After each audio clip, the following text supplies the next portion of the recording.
I forgot I put on my stickies. I'm not saying I'm going to rule the world or I'm going to change the world, but I guarantee that I will spark the brain that will change the world, and that's our job.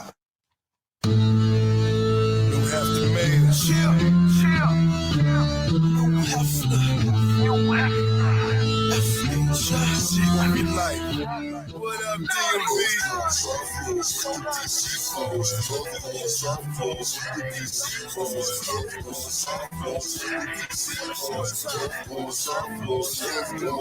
Ain't getting money, whole time, fucking bitches, whole time, rapping DC, whole time, ain't getting money, whole time, fucking bitches, whole time, rapping DC, whole time, whole time, doing this, whole time, whole time, whole time, doing this, whole time, whole time, whole time, doing this, whole time, man, you're back, whole time, doing this, whole time.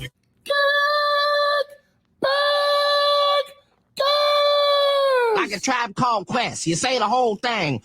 Welcome to a Pod Named Kickback. It's like a Tribe Called Quest. You say the whole thing. And we're not the black scene no more. I don't know what the hell we are now. We're something else. Something else. Yeah. Figure it out. Yeah, we figure it out. But the revolution still will be televised.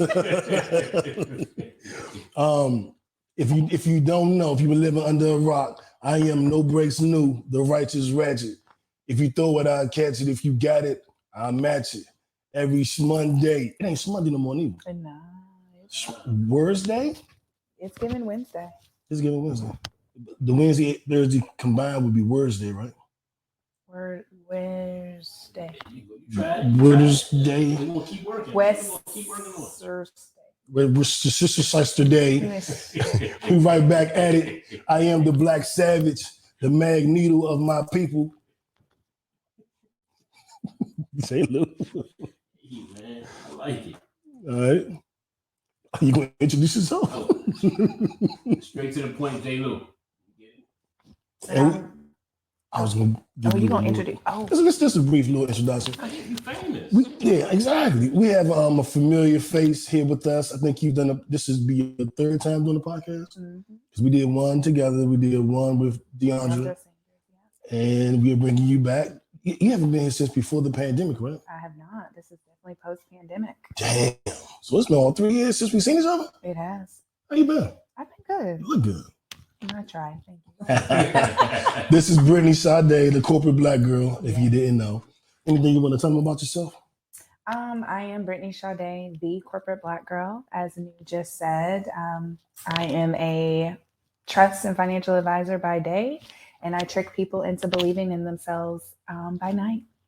Ooh, that sounds like she would be faking orgasms. Oh, did you say you trick people? Into believing in themselves, yes. How do you do that? Tell me more. Well, I'm a connector. We're like the professional plug, as people like to call me. So I make sure that I provide resources, words of affirmations, as well as connect people to be able to kind of regain their confidence and do whatever it is that they want to do.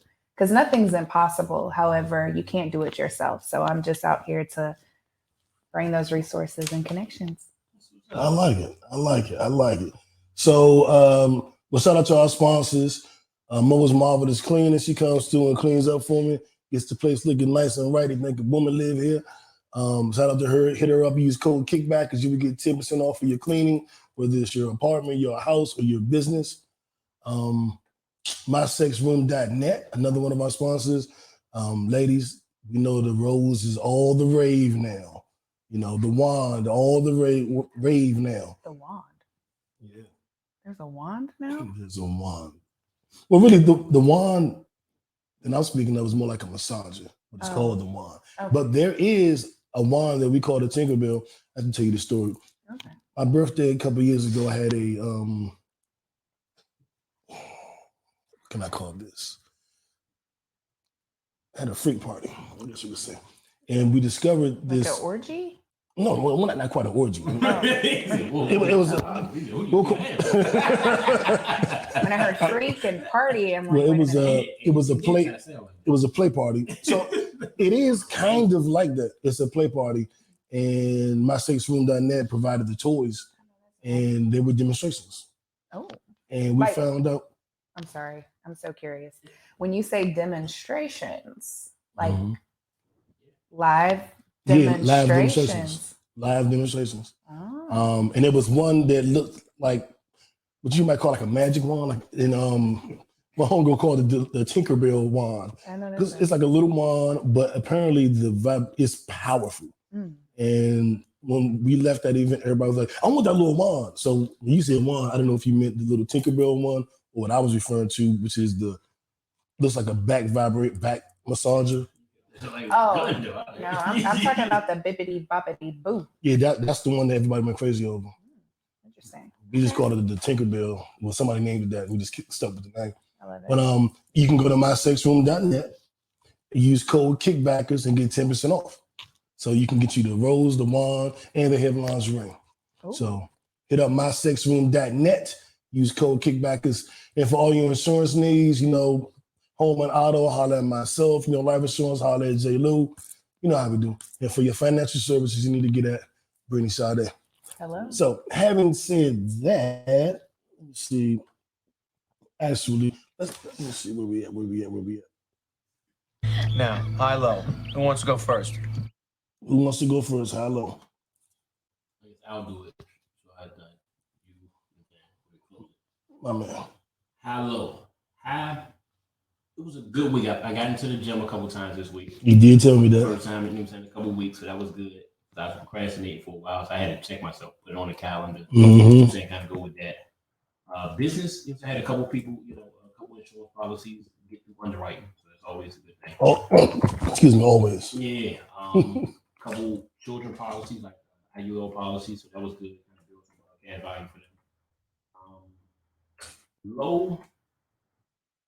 I'm on a mission to get certain stuff paid off by the end of the year. It's still progress, but it ain't done yet. So I'll put it as a low until I can check it off. I'm the type that I need to be able to check it off. So I can't check it off until it's done. So I guess that'd be the low. But Okay. It's a plan in place to get it taken care of. So it's going to be a high. Right. Yeah. Yeah, eventually. I love it. So you get the format of high low? Yeah. So Would you like to go next? Sure. Okay. So my high, well, let's start with the low. I like to end on a good note. All right. So far, my low would be, I don't know if this is appropriate, but Everything's appropriate here. You sit next to the righteous ratchet. let's start with the high because it's actually hard for me to think of a low, That's a as good thing. cliche as that sounds. No, we always celebrate when someone can't think of a low. That's a good ass week here in the middle of. Yeah, like I can't think of it. But a high would definitely be like I'm working out. I also secured like a $27 million account, and then afterwards it was a $21 million account. Damn. So as far as like single? business and things of that nature, well, it's not my money, but It sounds like you can get part of it, wifey. so, as far as trust accounts, I'm not even sure if I should be saying that, but I didn't give any specifics. But so as far as business goes, that was kind of my high as far as what's going on right now, and just feeling like, as far as I've been in the business for 10 years now, and it didn't dawn on me until like these attorneys or different settlement planners have been specifically requesting me to be the trust advisor on the accounts. And that, it just feels good to have your work appreciated and to know that clients and our partners find good in what I do. That's what's up. That's what's up. Damn, that was a good high. What was your inappropriate low? I want to know now. No, it wasn't necessarily like inappropriate, but I was just going to do the normal, like, I'm just trying to figure out how to make some more money. But I feel like I'm always doing that. So I didn't know if that was a good one. Okay, no problem, no worries. My low of the week has just been this month. And I don't mean it in every way. I'm in sales. I think, we all in sales pretty much. It's been a low sales month. I won't say the company's name, but the company that I work through had some pretty significant price hikes. And I think they might have priced us out of damn Georgia. Yeah. So I'm kind of adjusting to that. So that was my low, is that we're the last week of the month. And I'm like, and they looking as pretty as Brittany right now. I'm like, yeah, man, looking kind of like me. But that's cool. I ain't tripping. My high was the crew was having a getaway for one of the guys' birthday. So we're gonna, go to the mountains and do what you do in the mountains and stuff. You know what I'm saying? And I wasn't gonna go because if it was a lot of reasons I wasn't gonna go. What you do in the mountains? What do I do in the mountains? Nah, you said what you do in the mountains. I mean, you mount stuff. Wait. You mount a 10. Hopefully you got a 10 with you. You mount 10. Oh. And I have that. Hold up. Yeah, I got that. I have that sound. I feel like mine was better. Jab. That must have been a white drummer. Yeah. That's one season. Right. They put some raisins in those drums. I'm not about Keep the raisins out the drums, everybody. Please. My high was I was thinking about not going. The first thing they tried to do was I had a room. We all had our own rooms, whatever. And then I almost forgotten about it. And then they came back to me and was like, yeah, so we got everything planned. We're wilding out, we're bringing some other people, so the rooms are gonna be a little bit different. You and JB gonna share a room. And I was like, in a mountain? I'm trying to mount. He ain't even a 10. What the fuck? What you talking about? And so I was going and then that got cleared up. And so now I'm gonna go and mount 10. Wow. Fair enough. But my high was that something you always get on me about, like do something for yourself. Take time for yourself. Exactly. So I had a fucked up month. I'm just gonna chill, I ain't gonna do nothing, I'm just gonna work and And then I heard your damn voice in my ear, like, you gotta do something for yourself. Make sure you take time for yourself, pay yourself. I was like, you know what? I'm gonna fucking go. I'm gonna go. You know what I'm gonna do? I'm waiting. No, 10. Oh no, this is gonna be a real chill, relaxing weekend. I'll put it this way: it's gonna be a psychedelic weekend. Yeah. Oh. It's in the state. It's about an hour, 15 minutes away. I'll have to show it to you. He can't say it because he don't want nobody to pull up. Oh, no. Yeah, because then I have to mount 20. I didn't been to the mountains. You done been to the mountaintop? My eyes are It's always good in the mountains. The mountaintop. It ain't nothing else to do. Yeah. But this place, we play disc golf. You know what disc golf is? No. So it is golf, but with the frisbee. And you throw it, instead of putting it into a hole, you throw it into a basket. So you still have 400 yards or 300 yards. So you'll throw it once. That's your first shot. You throw it again. You throw it until you get right to the basket. Then, of course, or if you're good, you 50 feet away, 50 yards away, and you throw it and it'll go in the basket. It's the same principle as golf, except basket and a disc. Okay. And our resort has a disc golf course on it. And this is a game we play. Oh, y'all going to a resort, so y'all ain't going to like a home. It's an Airbnb. So who's y'all? Me, the crew, JB is going, me, Jeremy, and F. And some teams. Significant enough. I know that's right. Basically just people who's not real athletic. That's what it is. Don't be hating on. Because I'm like, as many sports as I've played and watched, never heard of it. If you've never gotten picked for basketball or football, it's like that's what you get into. It's like we gotta find something to do. Really? That's exactly what it is. One, I did play basketball, and I was on the team, but as a general rule, my name is New Halfman. I don't play sports, I play women. That's just oops. I mean, no. Bad new. I'll just move on. Next topic. Okay, yeah. But this golf is fun. And we can bring you out to the course. You're playing frisbee. So it sounds that way. You're in basically playing frisbee. You're at a park, so there's trees and creeks and ravines. You need justice right now. Okay. Yeah, you trying to paint the picture doesn't really make it better. It's Still it's what friendly it is. for everybody who didn't get picked for the football and basketball team. Seems that way. Okay. That's bad. So anyway, My left stroke just went viral. our viral story of the week: Britney's prom date, Kanye West, is in the news again. Was he always this way? Yeah. The whole time y'all were together? I think it kind of like took a turn. I think the pandemic, much like it got to everyone else. But I'm not gonna lie, I am pretty sure I have an unpopular opinion. Okay. As it relates to you said it was my old prom date? Yeah. Yeah. So I'll set this up, and then I want to hear your unpopular opinion. Okay. Because apparently my opinion was very unpopular. The argument, but that's how I get the material for that. Now I know what to say.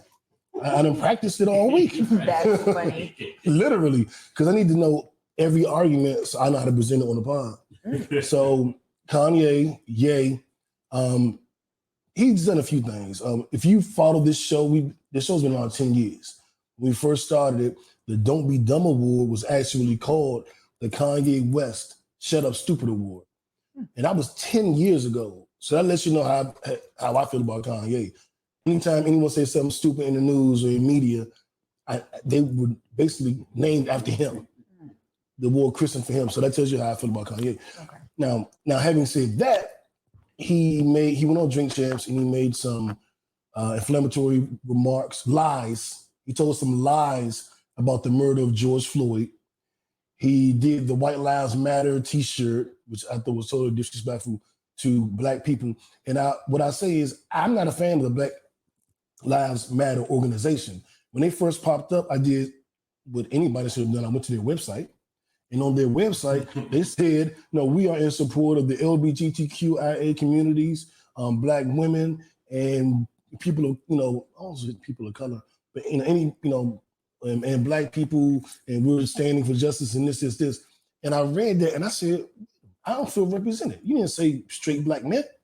I think it said gay Black men or whatever. And I was like, what about straight Black men?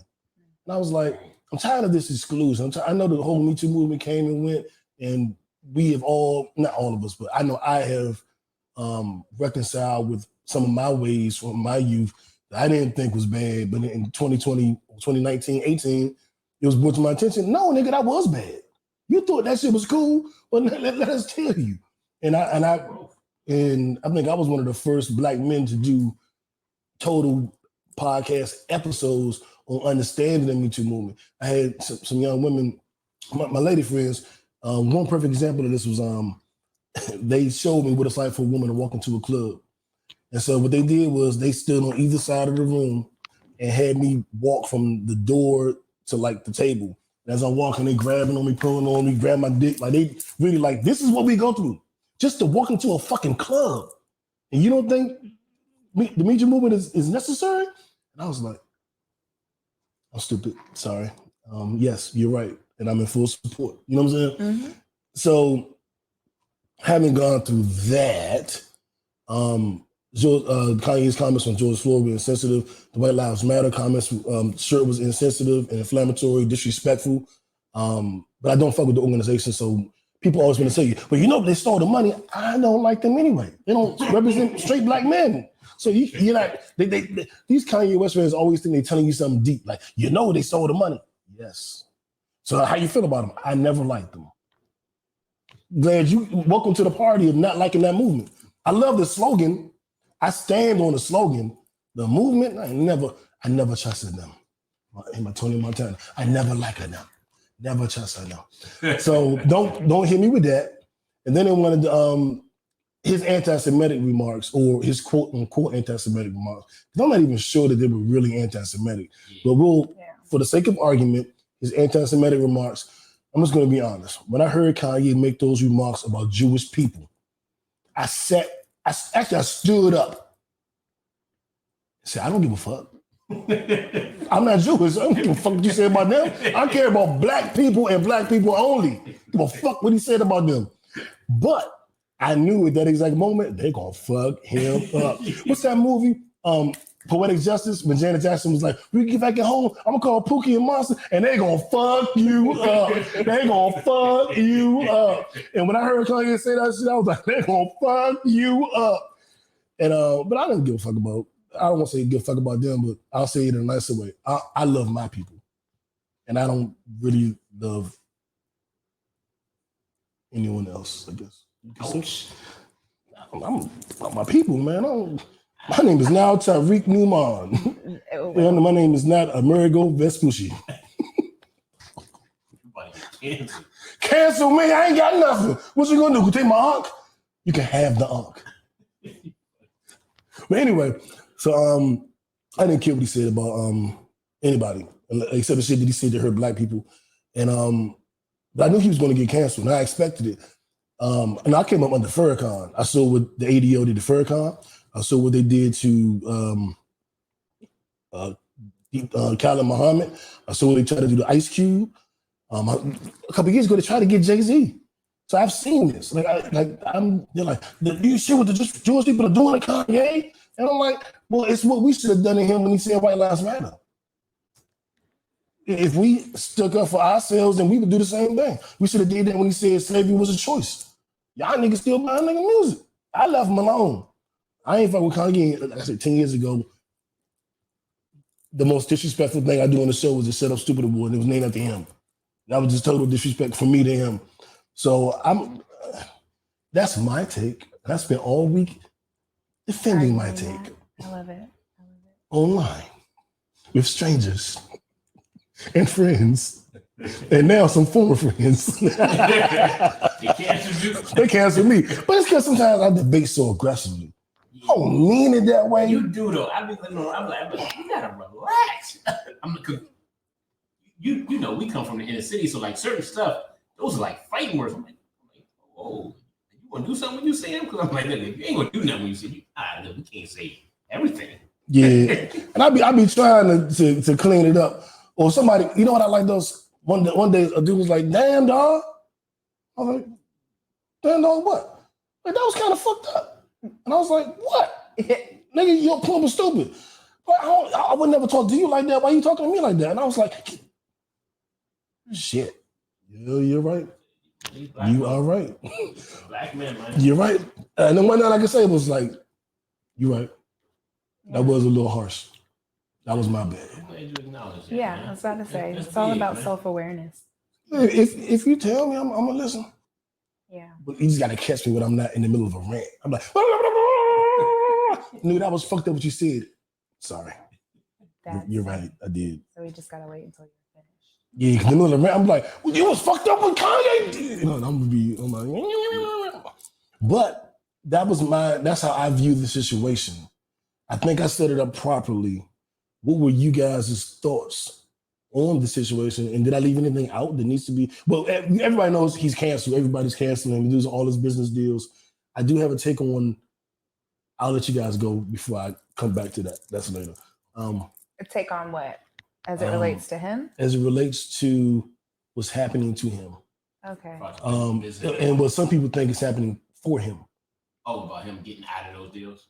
Yeah, but I have my ubiquitous clandestine informers have told me that this whole notion that he did this to get out of the deal, it's just no. So I do believe that. Well, let me first say that as much as I love my people, Black people, I still do give a care. I still do give a fuck about other people. Just my disclaimer. But as far as Kanye is concerned, y'all leave me understand about myself. I have a couple of points. Like I can stand for my people and still love like everybody. You know what I'm saying? But either way, as far as my unpopular opinion is concerned, as I would like to call it, one thing as far as like Kanye, I do feel like he has made some very, very off the wall comments, and everything that he has said, I have not agreed with. However, has he also said things that do make sense that people should start kind of paying attention to? I do believe that. I feel like we tend to be extremists. So it's like once a person says something that turns us off, it doesn't matter like what they say. Like we just find ourselves like not being able to agree with them. So I would say like I can not necessarily be a super fan of Kanye, but still be able to acknowledge when he makes sense and when he doesn't. Absolutely. And a lot of his, just interjecting really quick, a lot of his comments that he made about, I guess what he's calling the Jewish media, I've seen them do what he said. We're seeing them do it now. Yeah. But it was like, when he said that, I was just like, duh. He didn't say anything mind-blowing. Like, I've watched them do that to my heroes for 30-something years. Yeah, but he may not have said anything that's mind-blowing to you, but he did open people's eyes. And so, like, kind of my point to that is that I do believe that he did make those statements because he was trying to get out of those deals. They would not let him out of those deals. And I also believe that Kanye is kind of like, I mean, first of all, he's a Gemini. So think about Trump. Think about Geminis. Like once you kind of sort of don't give them what they want, they're going to air this bitch out. And so essentially what Kanye did was he exposed. I know. Yeah.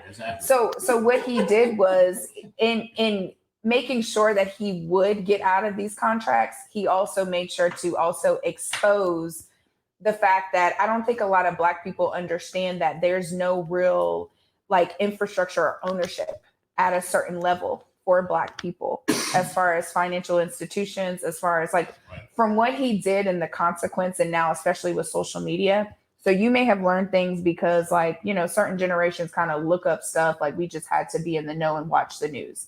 The now generation is looking at social media. And so I feel like he was able to really expose like there's really no control.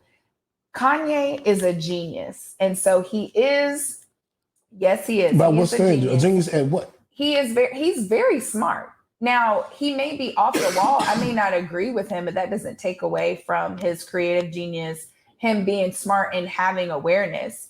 And anyone who knows contracts, you deal with contracts. What happens when you breach a contract?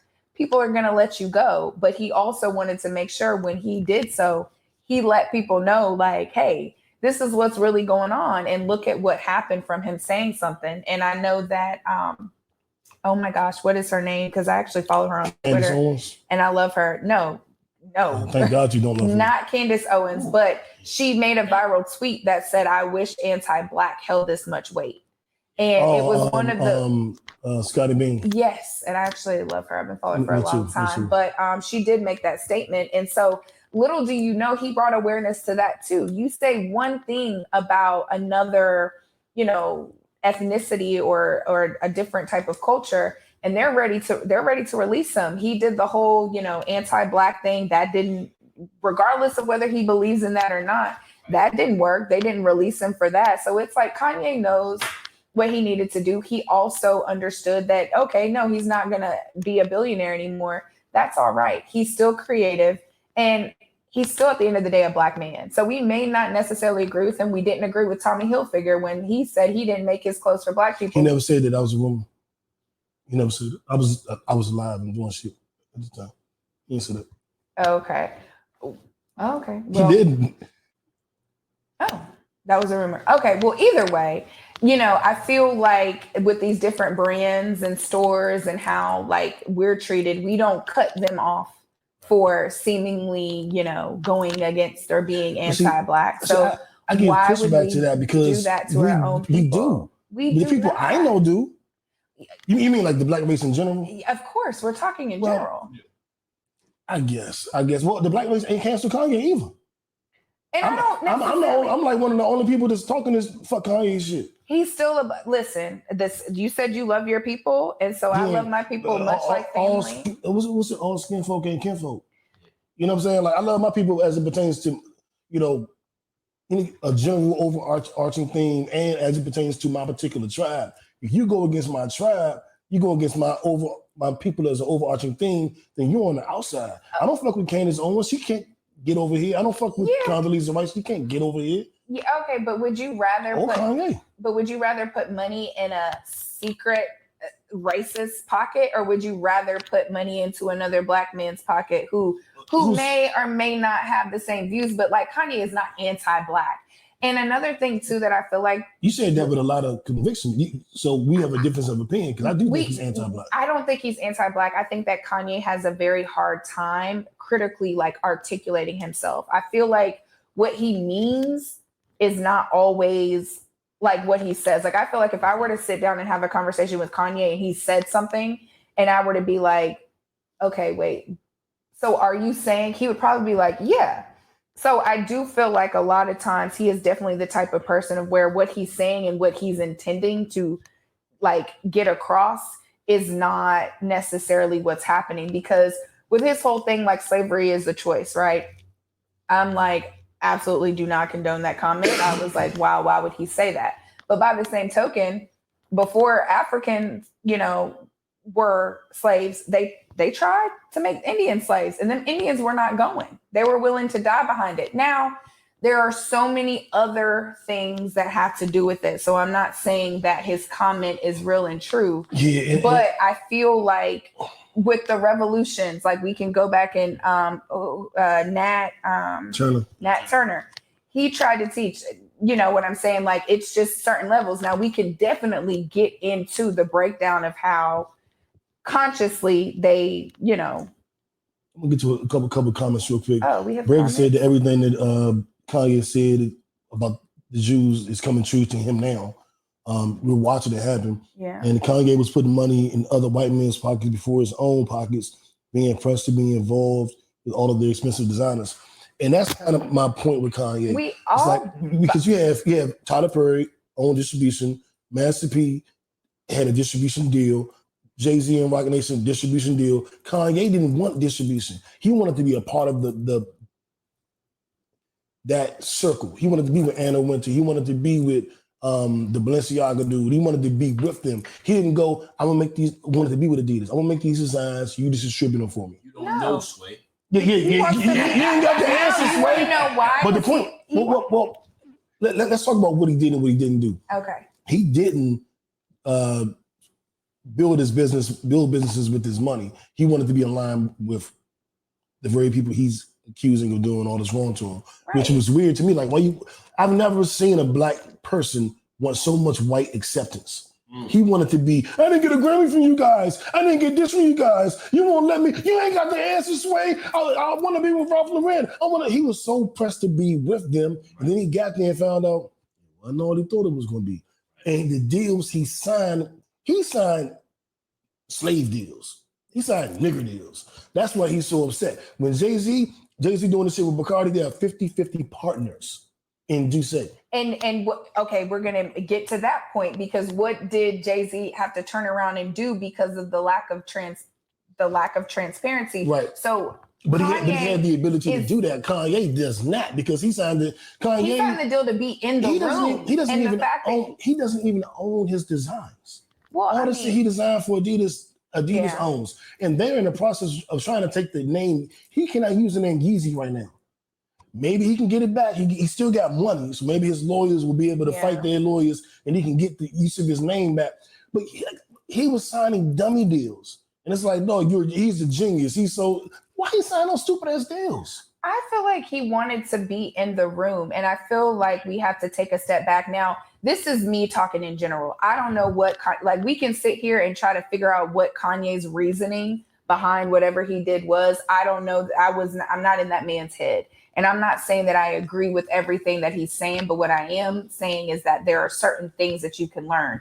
Right. Yes, by being in the room and being a part of, you understand the conversations that he's having. That's how he's able to add that exposure. You know what I'm saying? To let people know what's actually going on. Being in partnership, you're not a part of these boardroom conversations.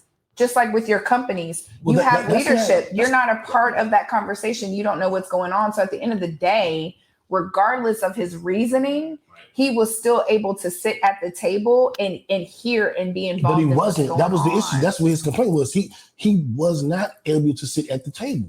That's his beef. When he started talking about I'm leaving Gap, it was because he couldn't sit at the table. His issue with Adidas with Nike was he couldn't sit at the table. Yeah, he has never been at any of these tables. That's his issue. I feel like he's been able to sit at the tables, but he hasn't been able to be as involved as he wants to be or get the recognition.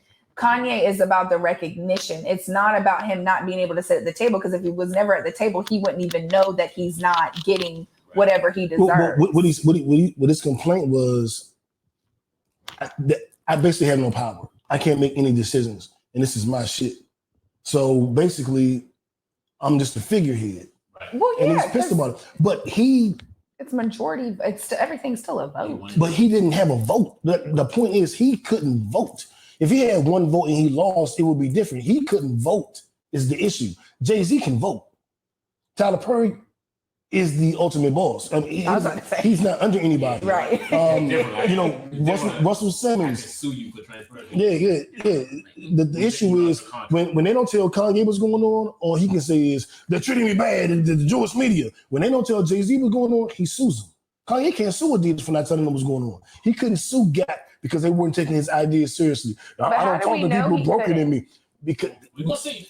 Yeah, how do we know he couldn't? Because he talked about it on Piers Morgan, and because I get on my shit this week because I wanted to really air his ass out. I can tell this is very important to you. Yeah, okay, but I forgot Brittany got her little BB gun. She just be shooting some guys. I mean, come on, you forgot. It's okay. It's been a while. But he didn't have that power, which is his ultimate issue. That's why he was so angry. That's why he's so frustrated. That's why he wanted out of the partnerships. He didn't want out of the partnerships because I feel like doing my own thing. Yeah. He's like, I don't have no power. And he's like, it's easy shoot, right? Easy shoot, easy. I ain't got no power. And I'm like, why'd you sign that deal? This is what I would say about the whole situation. Because I'm ridiculously torn. Because I feel like a lot of what he said was true. I think his reasoning was true. I looked at the drink transfer. A lot of it, what he said was about jealousy. About he feels jealous about how the Jewish, that part he stole from Dave Chappelle. Dave Chappelle said the same thing about gay people. Yeah, I'm jealous because of gay people, and I agree with that. He was right with that. I agree with that. My issue is when you wasn't on my team with other stuff. How can I get to the point where I care about someone? I care about you on the other side. So I'm torn. Like I feel like he can say a lot of honest things, but because he wasn't riding with me on other issues, George Floyd, White Lives Matter, slavery being a choice, and all those things that you and I guess the way he disagreed is what got me. Yeah, I identify with straight white men. Yeah, I don't identify with anybody else but them. He went on a real long tangent about how white men suffer so much. And I guess my issue is I'm like, look, you can say something right, but because you do so wrong, people won't come back to and that's what I said. Yeah, I think what's happening now is like you said, a lot of what he said is true, but when you alienate so many different people, he alienated everybody that should have been on his side.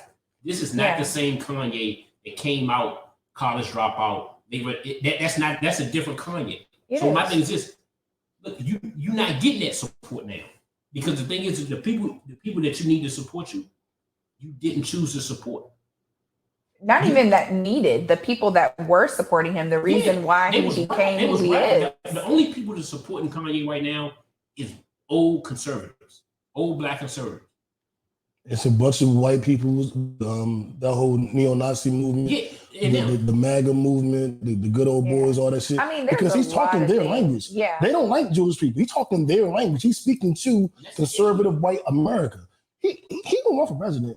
There's a lot of things that he has said that I do not agree with. Conservative white America is loving him. And I guess that's where I'm torn. Like as a, I look at myself as somebody who can see both sides of it, right? Mm-hmm. So I can see the positives and the negatives. But if you're so negative on certain sides, should I care to fight for you now? When I know you have some truth in what you say. Yeah. Right? And that's the thing with me that was killing me when I was doing all my online arguing, is they're like, they made it so the only thing that mattered was the quote unquote anti-Semitic remarks. Right. And I'm like, and I know I said this earlier and I said it probably in a rude way. So I'm gonna try to say it again in a nicer way. I don't care what he said about Jewish people. And not that I hate Jewish people, but it don't move me. Yeah. I'm not mad at him. I'm not sad at him. I'm not happy for him. I don't care about those comments. I ain't Jewish. Nobody I love is Jewish. Yeah. So I don't care. He wasn't standing on it. Like what he's saying that the Jews do, why he's jealous. You wasn't doing that for your people. So don't come back to me later and say, hey, they do this, they do this, they do this. I'm like, but you wasn't doing that. Yeah, but you never did that. Okay. You was never that person. But that's a totally different conversation. So? And I don't want to get into it because you're saying you. Now we have I'm talking to Kanye. Well, I know you're talking to Kanye, but what I'm also saying is regardless, and I want to be very clear that I don't necessarily agree with a lot of things that Kanye says, but for if we really want to get down to the nitty gritty and talk about how the Jews move, and you're like, but you weren't doing this, it's very hard. And one thing y'all know, as much as I love my people, we have a lot of work to do to get to a point where we can move the way in which they move. So for you to say that, but what I'm saying is, tell me when he tried though. Like if you tell me you tried and failed and your people didn't support you, I'm with you. Yeah. But if you tell me if you critique a certain thing and you never did it. But how do we know though? So what I'm saying is, as far as how do we know? Yeah, how do we know? We know by his action. We know by the way in which you live. We know because slavery is a choice. That's all we know. We know who he married. So right, we know who. A lot of black men marry white women and women outside of their race all the time. It's not strictly that, right? But it's the totality of everything that you put out. All right, I'll let you finish. No, that's all I'm saying. I'm not saying because of who. I'm just saying because you put out a certain. Because y'all know how y'all do. Don't play. Oh, wow. Who? Serena Williams. I'm talking about. Yeah, that's exactly your kind. No, what I'm saying. Serena. Like when you talk about the comments, she got sick and tired of being sick. You think we ain't sick and tired? Of what? Y'all. No, y'all are not sick and tired. This isn't that kind of podcast. Y'all are not sick and tired of us. Y'all are sick and tired of taking accountability. No. That's gonna be the next topic. My biggest. What I mention is when I say. Come on now. When I mention, you already know who you talking to. We about to go there. Let's get into it. We definitely going there. We going there. When I mention the right, you can love who you love. What I'm saying is when you choose Balenciaga, you choose Gap. You choose, you know what I'm saying? Like you choose a price point that you chose for Yeezys and everything else. That's what I speak to. That's not your community. That's not what you grew up on. So that's why I find hypocrisy in it. And how I define hypocrisy is prejudice. Like I define prejudice as hypocrisy. Like if you wouldn't do it for somebody else. But how do we know he wouldn't? Is there anything that came out that he refused? No, because he didn't. Okay. I know you wouldn't because you didn't. Okay. He had I believe unlike you, I believe he's a genius in certain aspects. In certain aspects, I don't. I believe he's stupid too. You know what I'm saying? Like if you ask me a football coach, I think he's a genius and a coach. But I wouldn't put and I think but I wouldn't Herschel Walker and put him as a council member. Yeah. So you know what I'm saying? So I think you could be a genius in certain aspects and not in others. So that's why. I just feel like you can't make definitive decisions based on, because we only know what we know. We only know what he says. Like we don't know what happens behind closed doors. And y'all know, like when it comes to a certain level, the conversations, like we don't really necessarily know every single thing that happens. And so I'm one of those people where I can't necessarily make a decision until I have all the facts. So when I speak on something, like if we're talking specifically about what he, the comments that he made that led him to losing these deals, that is what I'm going to specifically speak to. Everything else, slavery is a choice, baby. That was what are you talking about? Now, when we kind of break it down, I'm like, he could have meant it, because I have seen over time that I just feel like he's not good at articulating himself. I agree. Like if you hear him speak, he goes all over the place. Yeah. And let me jump in here. That's actually a skill. The name of that skill is master manipulation. Is you say one thing that is very true, and then you say something that is very crazy, and people go or a lie, and then people go, they can't separate it. Like me, I haven't liked Kanye in forever. So this isn't a new hatred. This isn't a new dislike. We can tell this is. Let me land the plane. But I'm smart enough to use discernment and insight. So I know his comments, the comments that I heard about Jewish people, I think the bulk of them were true. I didn't hear every single comment, so I can't make a blanket statement. It was all true. I can't say that. George Bush doesn't care about black people. That's up for debate, but it did not look like he did at that time. At that time, I was championing Kanye. I wouldn't bought his album just to say the shit. And he really believed it when he said it. And I don't think he was smart enough to say that statement. Which one? George Bush doesn't care about black people. You think he was smart enough to say it? No. If you say that statement, you should be able to articulate it with something. You will never say what he said.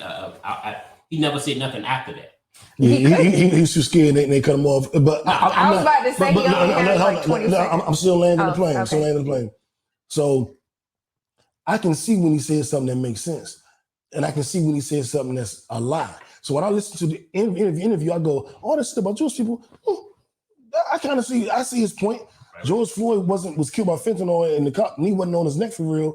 That's a lie. Yeah. So I look at that and I do that. My issue with people is they hear those two things and go, I like him. So I'm only going to talk about the anti-Semitic comments. Right. I'm not talking about the George Floyd thing. I'm not talking about slavery as a choice. I'm not talking about none of that. I only want to talk about the thing that I agree on. The one thing he was right on. And I'm online that's like, I don't know what I say. I don't care what he said about Jewish people.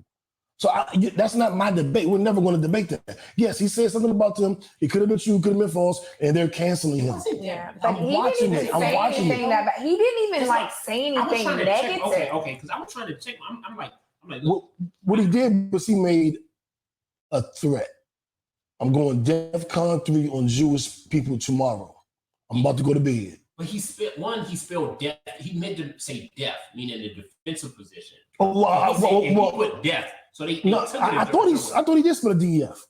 No. He spelled a DEATH. Well, that was a faux pas. Yeah.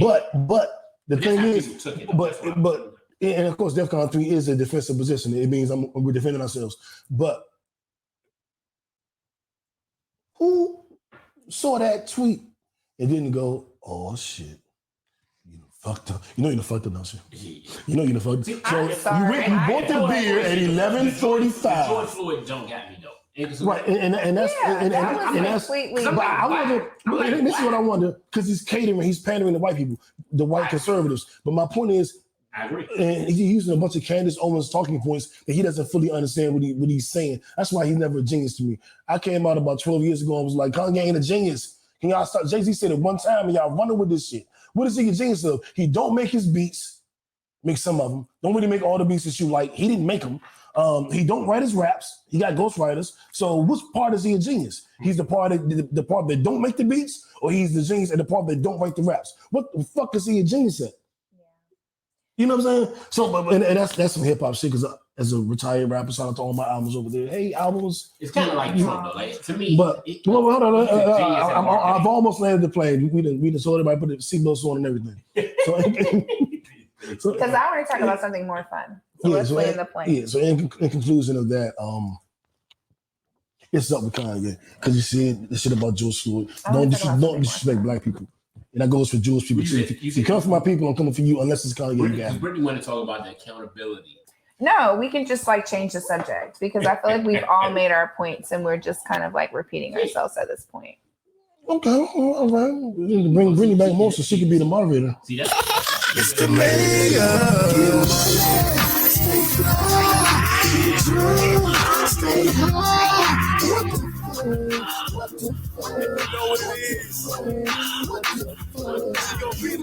See, and I sing better than Kanye. You know sound good? Oh, that was you? Yeah. I know that's right. Seriously, land the plane. Land the damn plane. You said land the plane, and I was like, and you can tell who the real pilot. You gonna land it? I'm about to cut your mic off. What the fuck story of the week? These ATL indictments are still coming. A lot of rappers are involved. We know that YSL, Young Thug, Gunna, they're currently in prison. There was another lesser known rap group that apparently were really involved, really active. They've been locked up, the whole movement, gang, if you will. They're locked up. And there was another indictment coming down and we knew it was coming because it kept hinting towards it. but I didn't know what it was going to be. Coming to find out, they were looking to indict Lil Durk because a few years ago when he was in Atlanta, there was a murder, and through their research or discovery, they've concluded that it was committed by King Von, rest in peace, King Von, and not Lil Durk. So he was, so they dropped all the charges against Lil Durk, and that team concluding that the person that pulled the trigger is deceased. And this brilliant strategy was presented by an amazing young woman. I mean, she is quality personified. When it comes to legal work, she crosses her I's, dots her T's, and her T&A's. Come on, radio commercial. Nah, she just a bad joint. Like We know. She like an IG model or some shit. Yeah, I'm like, okay. But I think she might be Jewish. So I mean, clearly she did her thing because, but I could tell where that was coming from. Because did you even hear about her before that? I before keep you my looked her nose to up the on streets on Instagram? legal. I would never. Did you? I did you would know never. Before you looked her up after I would never. it came up. Now she is a baddie though, and clearly she's a baddie all the way around because she handles her business and she looks good. So shout out to her. Congratulations. Give her a round of applause. I love to see it. I love to see it too.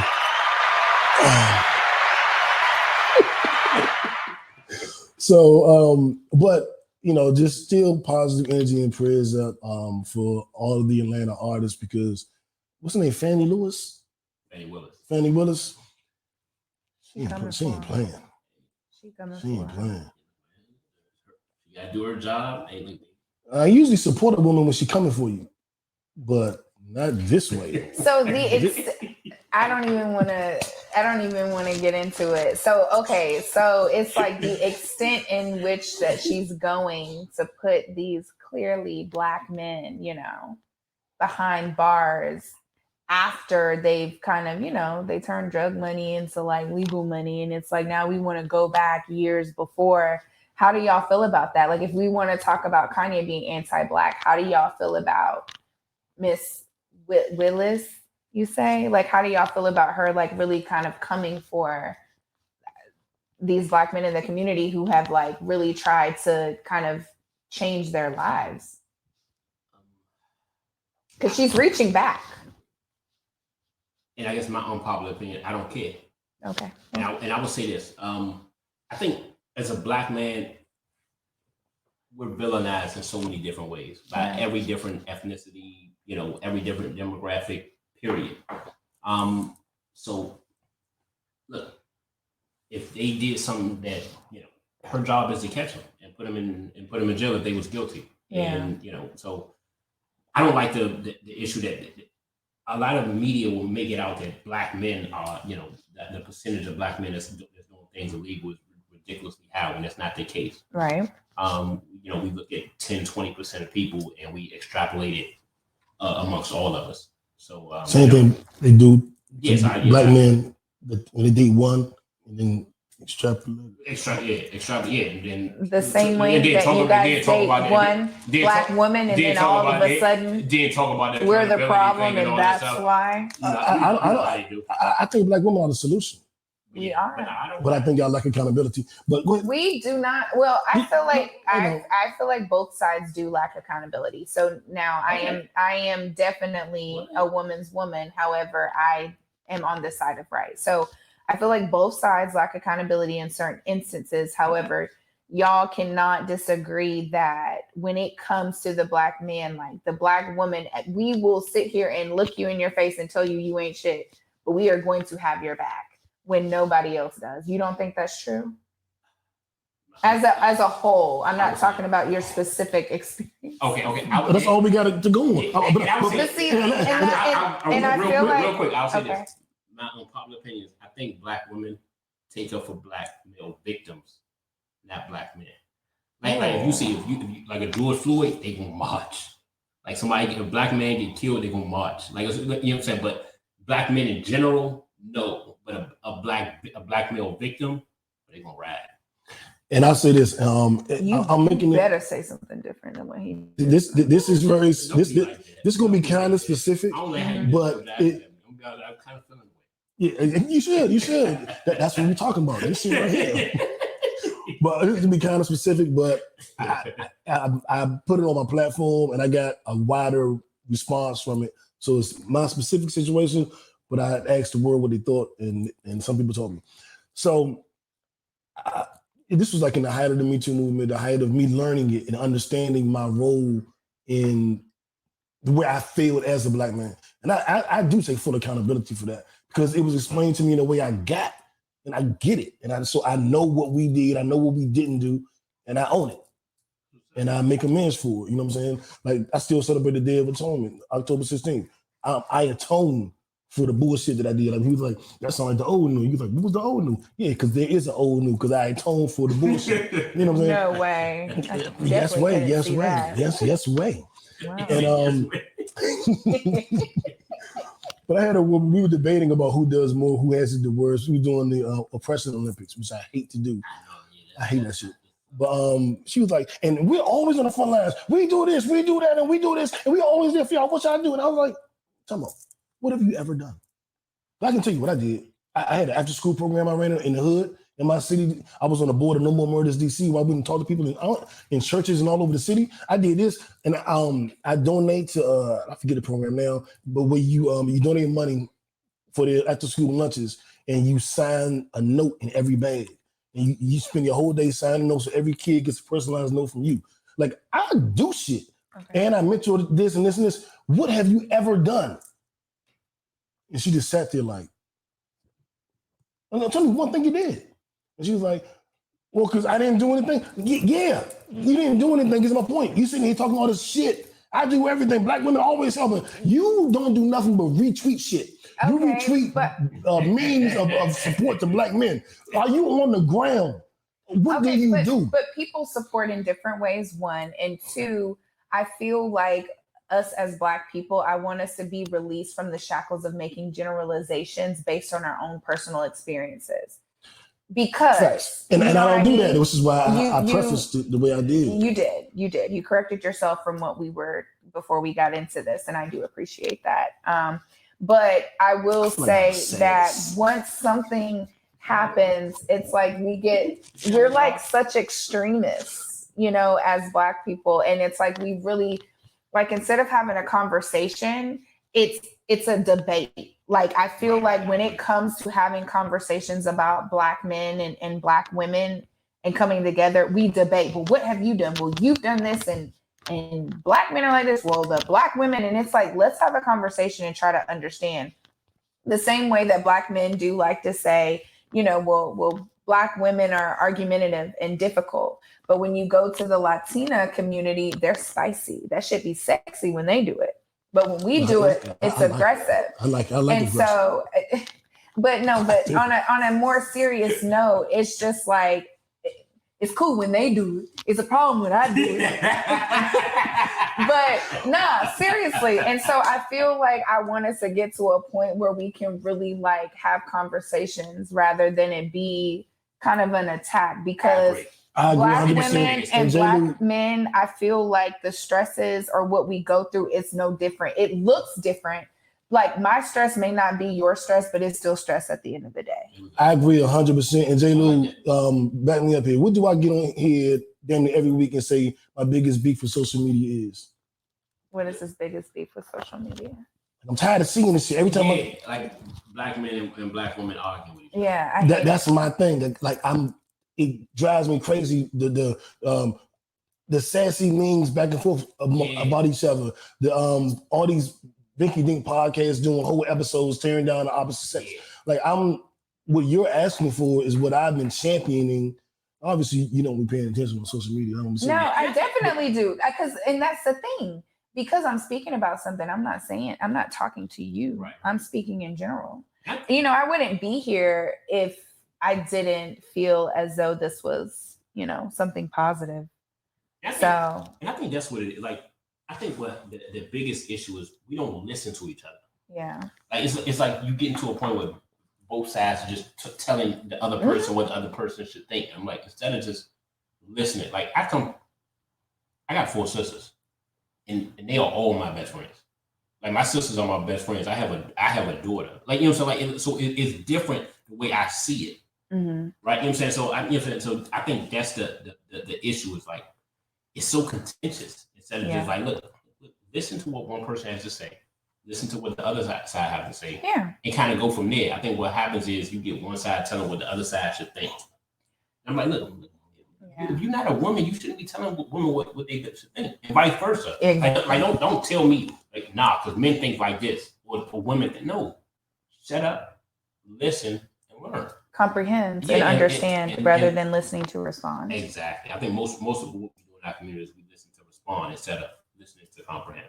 Yeah. And then it's also just some blatant attacks. Yeah. Yeah. I see the men do it and I see the women do it. But you want to know why that happens?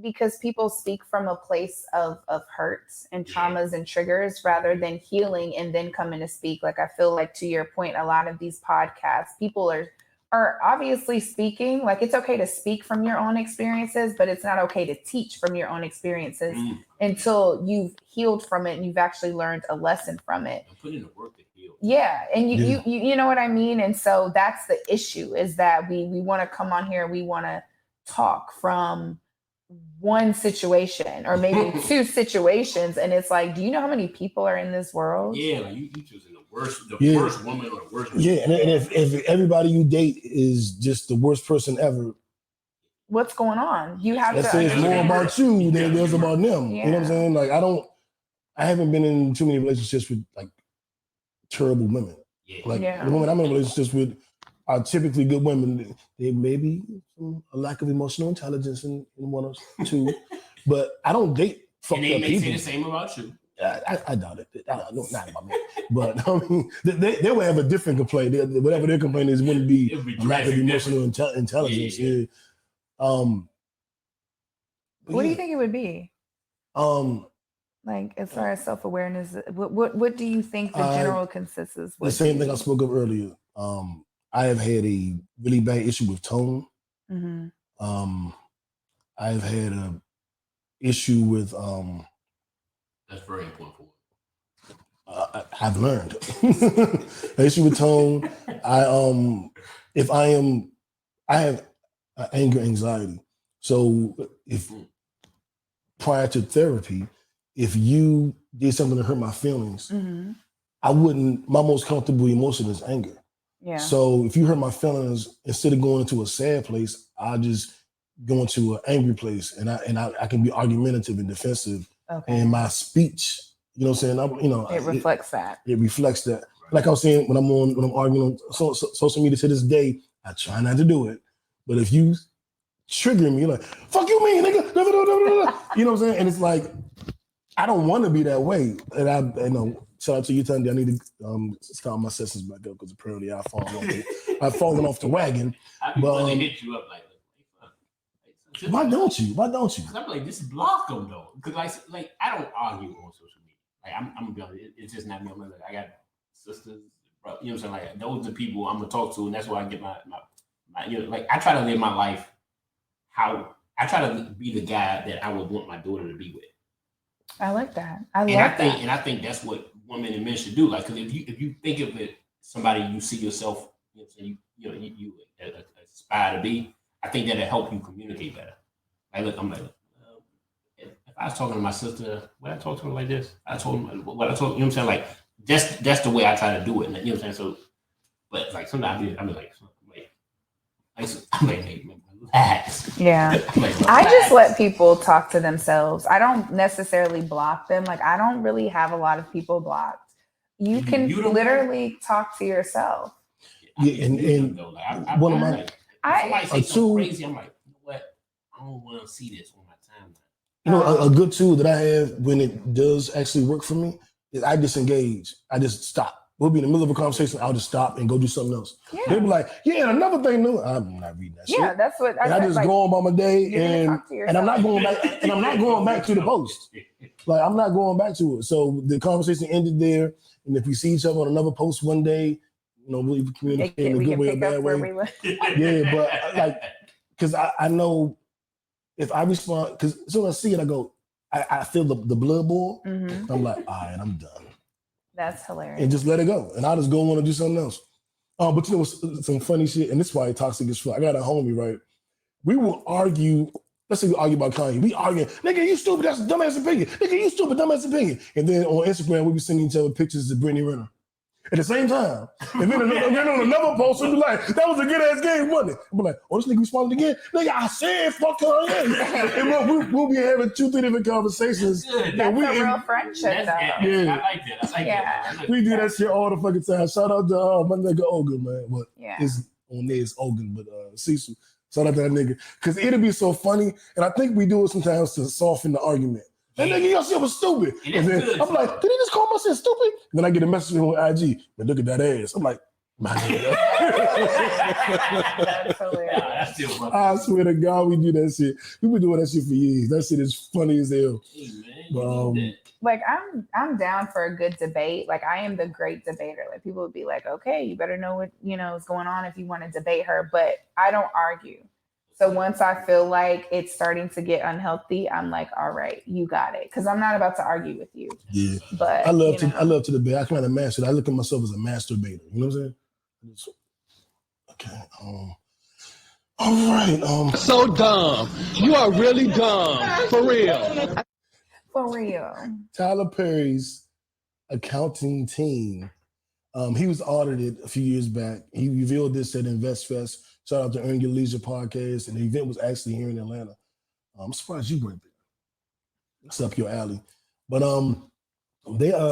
he was talking about trials and tribulations of being in the industry, owning your business, which somebody doesn't do, but I'm not gonna bring him back up. So he was talking about that. No, he was talking about me. He was talking about my old prom date. The old prom date. And he was saying that there was an audit going on, and it was going on for 3 years, and it was stressing him out.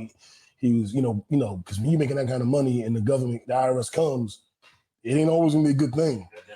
And during those 3 years, they finally, figured everything out. And the information that came out was the IRS owed him $9 million. Mm-hmm. They said his accounting team was like, yes, aren't you happy? He's like, no, nigga, you let me pay an extra $9 million? Yeah. And if they hadn't ordered it, no, we wouldn't even know? Yeah. What are you doing? And then J. Lou said he sent them back to the corner store. That's actually really funny. But should he have fired them? Probably. But should people who have businesses understand that a financial advisor is not an accountant, who is not a tax preparer, who is not an attorney? Absolutely. Like accountants, and I don't know if they use the wrong term in speaking about it, but like accountants, all they do is account. That doesn't necessarily mean that they have expertise in tax filing, especially when it comes to businesses and understanding thresholds and credits and et cetera, et cetera. So, there's lessons to learn on both ends. One, if you are a professional, I know a lot of times professionals who have one profession, for instance, I'm a trust advisor. So if you come to me talking about investments, I can tell you about the general market because I have to know that. I have to be able to talk to the financial consultants on behalf of my clients who may not know. I have to know about the different sectors. But now when we start talking about specific stocks, I don't watch the stock market all day. I'm worried about estates, estate planning, my clients' money, cash flow. I'm worried about other things. So if you come to me about specific stocks, I'm going to tell you, you know what? I'm not an expert in that, but I know someone who is. You start talking tax. I have general information, but guess what? I'm not an expert. I know someone who is. And so I feel like it's very important for people to be okay with being able to say, hey, I'm an accountant, so I can do your bookkeeping, but we might need to have a CPA or, someone who has that tax expertise to do your taxes. But now when we start talking about all the billable hours that he was paying them, of course, they on TurboTax trying to figure it out, and you end up owing way much more, and that's what ends up happening. And so I think it's a lesson for both Tyler Perry and his accountants on like understand what these titles mean and what their expertise is. And then to that other point, like, stay in your lane, stick to what you know. Yeah, I would agree. Exactly. Exactly. I agree completely. Stop. Don't try to save a buck and ask somebody for advice that you shouldn't be asking for. Yeah. And my job is this. Exactly. Don't ask me to do that. My job is X. Don't ask me to do Y. Right. It's okay to not know everything. Like, it is okay. That's my religion. I'm from the religion of I don't know. And from a professional standpoint, we got to understand when we're not, I do certain things, from an insurance standpoint, financial advisor, insurance. Like, we got to know, look, if the deal is not for us, it's not for us. Yeah. If we don't know, look, that's somebody's livelihood. Shut the fuck up. Like, sometimes, like some people try to oversell something. Like, we in a world where people try to oversell everything they do. I'm like, look, that's not true. You don't know what the fuck you're talking about. Like, it's okay to tell them what you do and what you don't do. Yeah. And that's okay. And being the connector that I am, I find that there's actually a lot of success in just knowing people. Like, I may not have the answer, but I know someone who does. Mm-hmm. So you're going to get the answer regardless. Like, it's okay to be resourceful and not necessarily have to know everything. I agree 100%. And moving right along to our Nipsey Hussle Award. Yay. If it's sports, if it's fashion, if it's music, if it's hustling, whatever, you're on a marathon, So you're on a marathon. You know what I'm saying?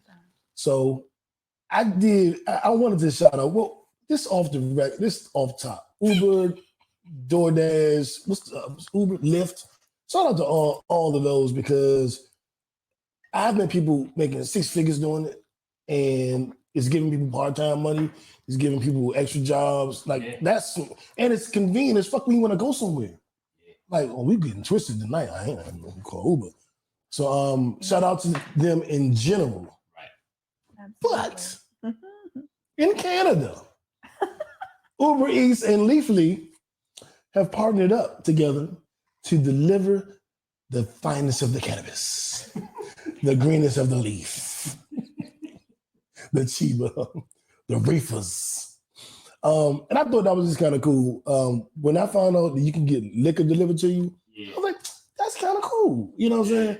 But like, oh shit, you can get weed delivered to you? That's a whole nother thing. Like, who knew? But who knew? Who knew? You know what I'm saying? Toronto different. Toronto knew. I done been there a couple times for Carabana. And that's a weed festival. Nah. I ain't been there for no weed festival. Carabana's like, it's legal there. So you go in their dispensaries, man, they got everything lined up for you. You just walk in, ask what you want. Yeah. And that's what I'm saying. It's all, everything is legal. Like, I love Canada. Yeah, I've never experienced any of this. The corporate Black girl would never, because I cannot do that in my profession. So strictly sober, for the record. But yeah, I just wanted to say that. But I just feel like it's just funny to me. But so my first thought, right, when I heard that, when you told me, I was like, I mean, DoorDash, we already have a hard enough time Uber Eats getting our food. Like, could you imagine having somebody like actually having weed delivered? But then when I looked more into it, apparently they take it to the store that they're partnered with, and then somebody from that store delivers it, correct?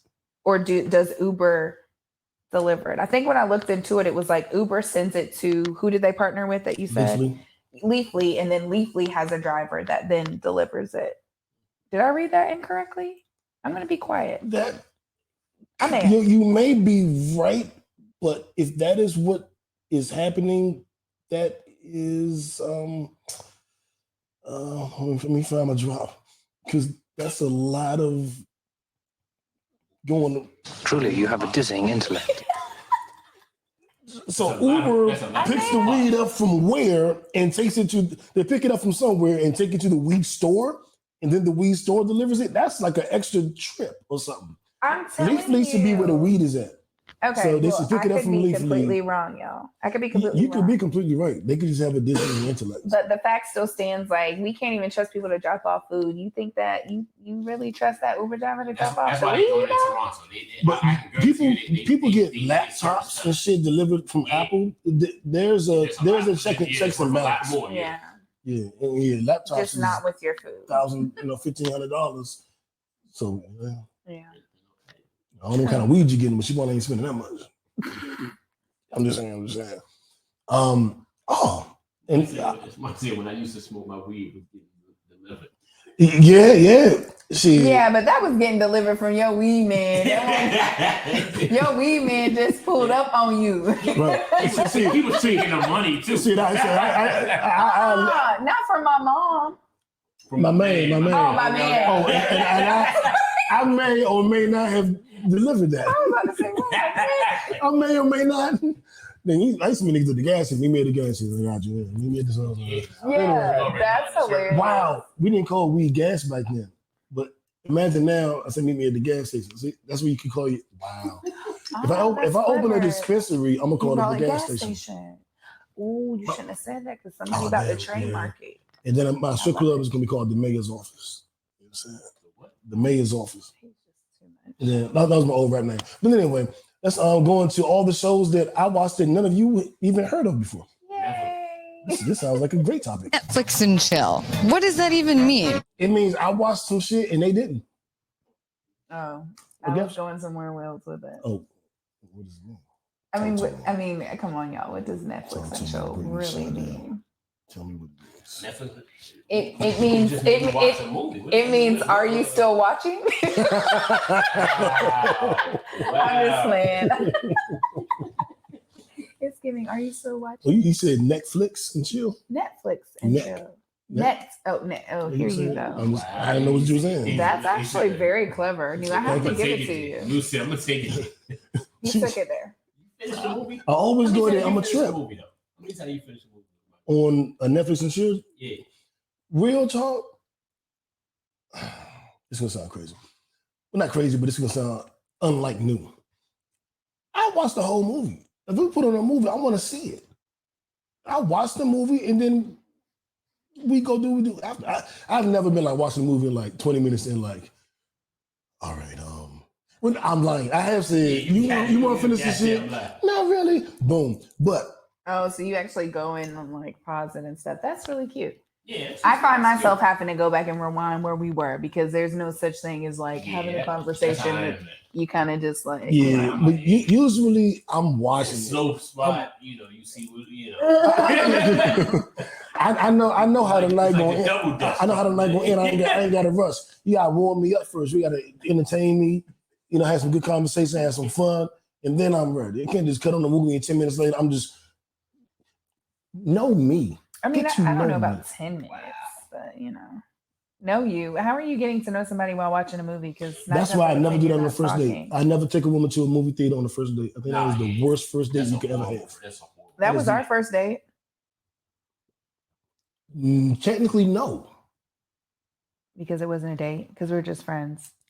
I thought it was a date. I thought it was a date until we left the movie. I don't want to make I don't want to make the mountain mad. I'm just kidding. We're just friends. J-Lo, we went and saw the romantic ass The Photograph, Issa Rae. Yeah. We went and saw this romantic ass movie. That's what happened after that? Nah, I found that I was in the friend zone after that. I was like, so Brittany, that's just you start holding hands. Yeah, right. And I was like, I tried to grab my hands and she hit me and shit. I was like, what the fuck? I thought we just saw the romantic ass photograph. He did not try to touch my hand. I tried to grab my hand. She was like, bruh. I was like, oh, she called me bruh. No, she said bro. She was like, bro. I was like, oh, I'm bro now? You know what? You know what? I was like, girl, I don't know what you think. Somebody gonna pay for them nachos. I don't know if it's gonna be you. So somebody say what you think gonna make up for them nachos. Gonna pay for them nachos, and you had jalapenos on there. And jalapenos. If you watch a Photograph, no, we did. It was a good movie too. It was a great movie. I really like that movie. They was like, "Are you still watching?" I was like, "Yes." We're still watching. We're still watching. We gonna be homies for life. That's what she was saying. I was like this, yeah, just like that. That scene right there. But it was a whole bunch of romantic voice in that joint. You ain't lean over, hold the hand. And I told you she smacked me when I tried to grab her hand. You missed that part? I really don't recall that. I'm not gonna lie. Ouch. I think he'd be joking. I don't know if he's joking about that though. I don't know. See, she ain't taking no accountability. No, I'm really You know saying how they like are. I'm really big on accountability and self-awareness. But like I don't recall. I'm sorry if I did that. You did not do that. You did not do that. I was about to say. Some people it's not memorable. Wow. Why? You know what? I'm gonna cut your mic off. Where's my guy? You silent. It was a great movie.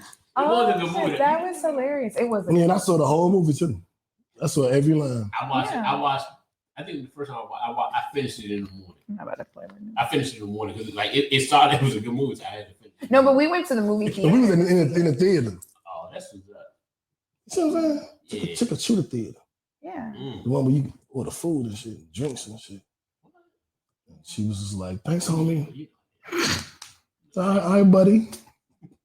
I'm like, what the fuck? You know what the first insult was? How much do I owe you? Well, I mean, no, the fuck you didn't. No, That's good though. I like that though. I naturally am like that though. That's good. No, I'm pretty sure I really did do that. Well, women offer like it wasn't bad. I never let a woman pay. You know what I'm saying? But the offer. I told us $29.50. Thank you. No, I did not do that. He absolutely did not do that. I'll give him that. He did not do that. He's nice when he wants to be. I'm a nice person. Well, you know what? Let me be honest. Let me just be honest real quick. I'm not a nice person. I'm not. But some other people that weren't nice were some of these characters on the House of the Dragons. And neither one of you are into Game of Thrones or House of the Dragons at all. Well, I'll save this for when I have Mel or somebody come on. Yeah. But it was a really good, it's a spinoff series and it predates the Game of Thrones by 200 years. And you get to hear about all of the old shit you hear in their conversations on Game of Thrones. You're seeing the people. You're witnessing the stories. Excuse me. You're just like, oh shit. Damn, they did say the great uncle did the thing. And, the grandfather did take her to the movies and she put him in the friend zone. That did happen. Okay. I'm stop. But it's a really good show. I enjoyed it. I thought it was maybe not as good as Game of Thrones, but I'm in. The way you ended, like the next season will start to 2024. What? Oh man. So y'all got time to catch up. See, I'm not. Now that you told me 2024, I'm not going. Like I'm the binge type. You can binge 7 seasons until 2024. Yeah, it's giving. Are you still watching? You ever watch Game of Thrones? I couldn't get into it. This is what I'm gonna say. The first 2 episodes, I won't say were poorly shot, but you could tell the budget didn't kick in until like mid-season. So the first episode I had to watch like 7 times. And I was like, I don't like the show. And all my friends was like, dog, it's a great show. You'll love it. I'm like, dog, I can't get past the fucking first episode. And it was like, just make it to like the 3rd or 4th, though. If you do that, and I was like, all right, episode 1. Okay, that wasn't as bad as I thought. Episode 2, okay, it's getting better, I guess. Episode 3 was like, I kind of like this zone. I'm gonna watch 4 right now too. Do a double up. And then after 4, I was like, oh my fucking God. This shit fire. And then by the end of the season, I was like, how they got me, I don't, is that a spoiler? Y'all ain't gonna watch it nowhere. All the people I thought were the main characters in the first 3-4 episodes, they all died. They weren't the main characters. So I was like, how you killed him? I'm so invested in this character. What the kind of show is this? Like, why would you, he's a star, right? And they're like, no, he's not. I'm like, what the fuck? And so you go through, anybody can get it. Anybody can go in any moment and it's gonna be raw. Like, I put it number 2 to The Wire. I think The Wire is the greatest show that was ever on TV. That's a number 2 to me. Okay, that's interesting. Yeah, Could not. I'm pretty sure there were several episodes because I was actually dating someone at the time and like he liked it. He was into it. And it was giving, are you still watching? And he would just have to watch it like after I left. Like he would try. We would try. I would try. But like, yeah. Then I had to become the TV and he just got back to it later. And we're still here years later and I still can't get into it. So anyway. Did you say you became the TV? Think about this for a minute. All right. Okay. Cool. Oh, you know what I meant. I know what I meant right now. All right. So I've been obsessed with these relationship reality shows. It's like 2 or 3 I watch. Love is Blind is one of them.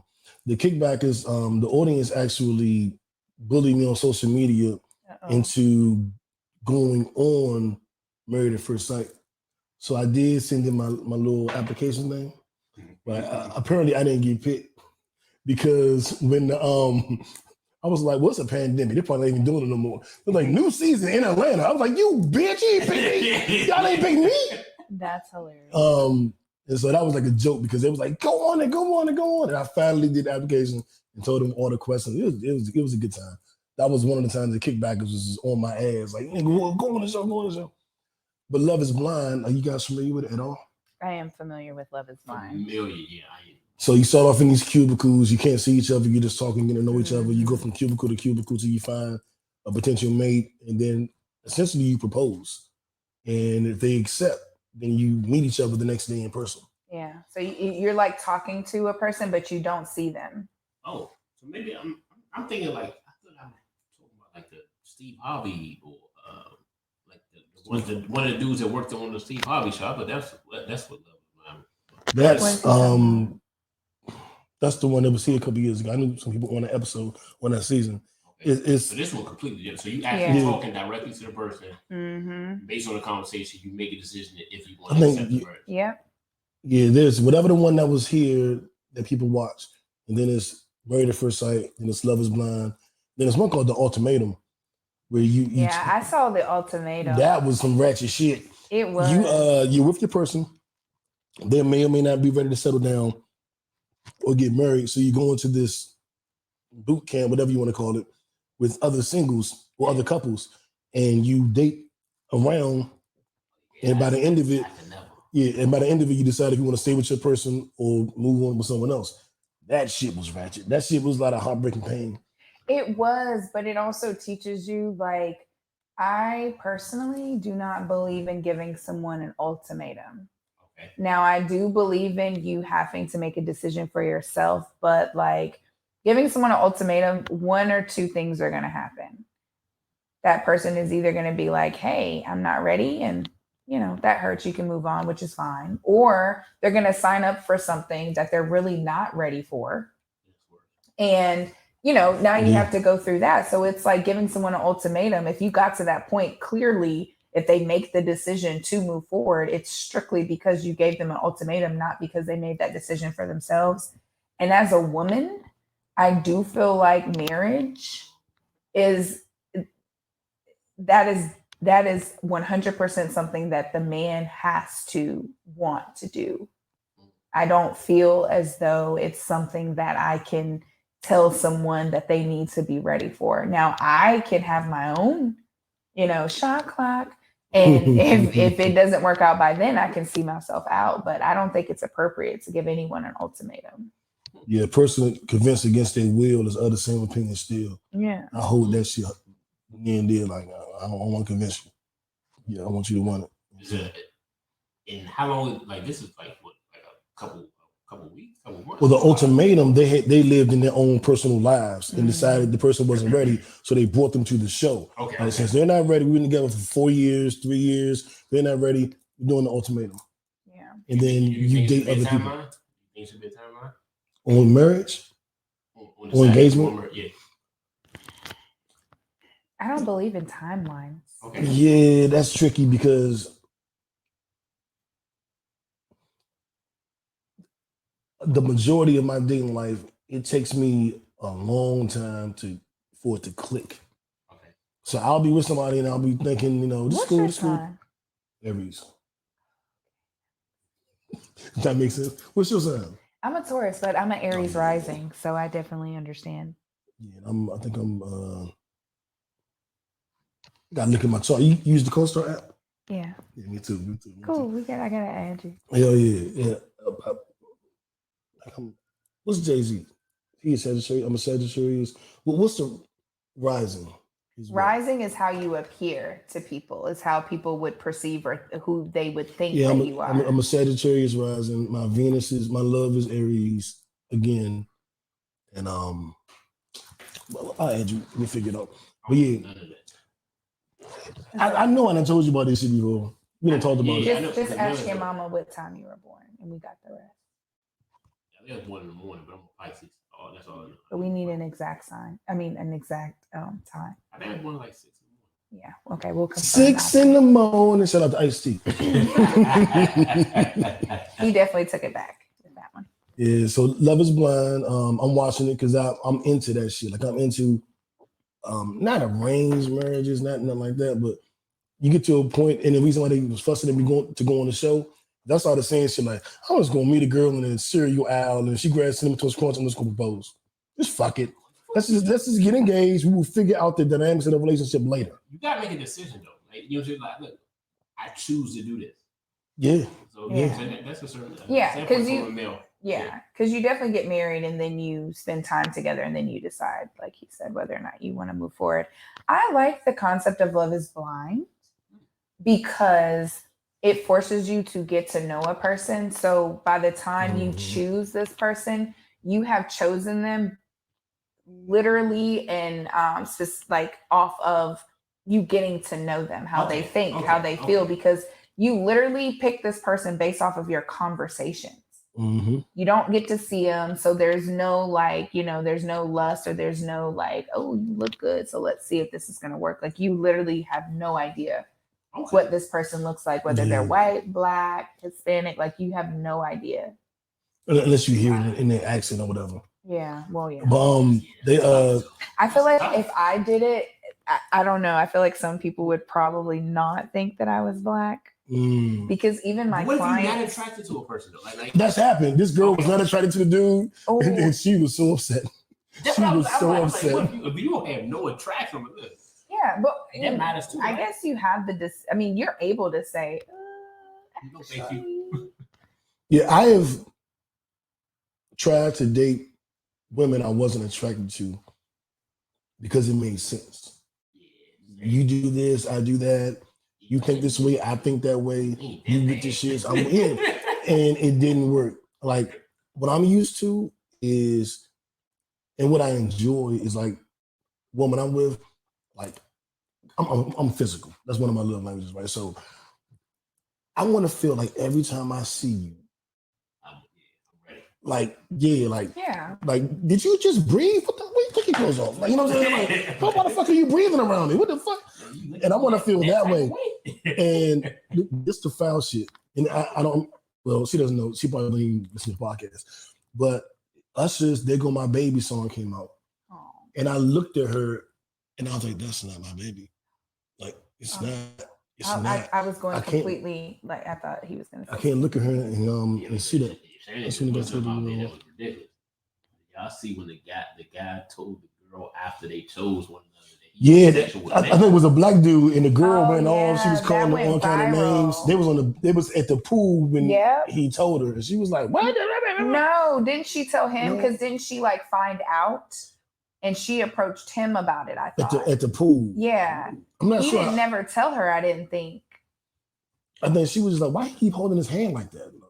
No, I think it just like came out as far as like, once you see the show, you're able to like people know you in real life. Yeah.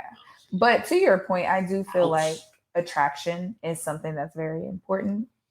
It's like I have to be attracted to you. And then beyond that, there has to be something that makes it stick even when like I can't stand you.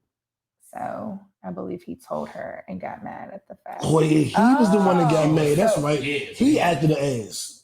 So he told her, okay. And now it's coming back to I was about to say something, but I thought it might not be right. Uh-oh. What Kanye do? Whispered in my ear. That's just if that's what he did, it sounded like like.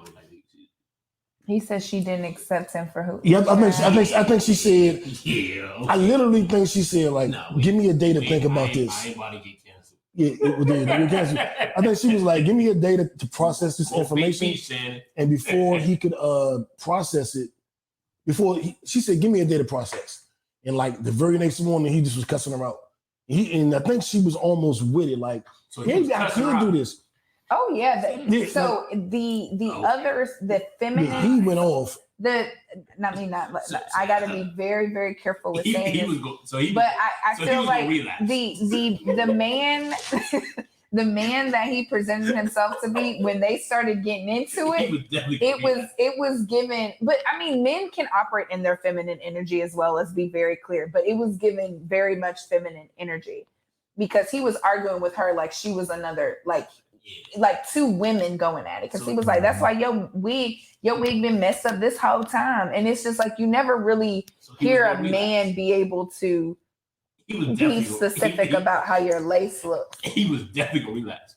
Most men, I'm be honest, most men, we don't know we don't know your hair's messed up unless it's really messed up. Right. Like if I can tell something wrong with your hair, I mean, it's fucked. It's really fucked up. Yeah, that like, means if I can tell you got a new hairdo. I mean, you didn't have it at all. That means it's time to send that cash app so she can go to the hair salon.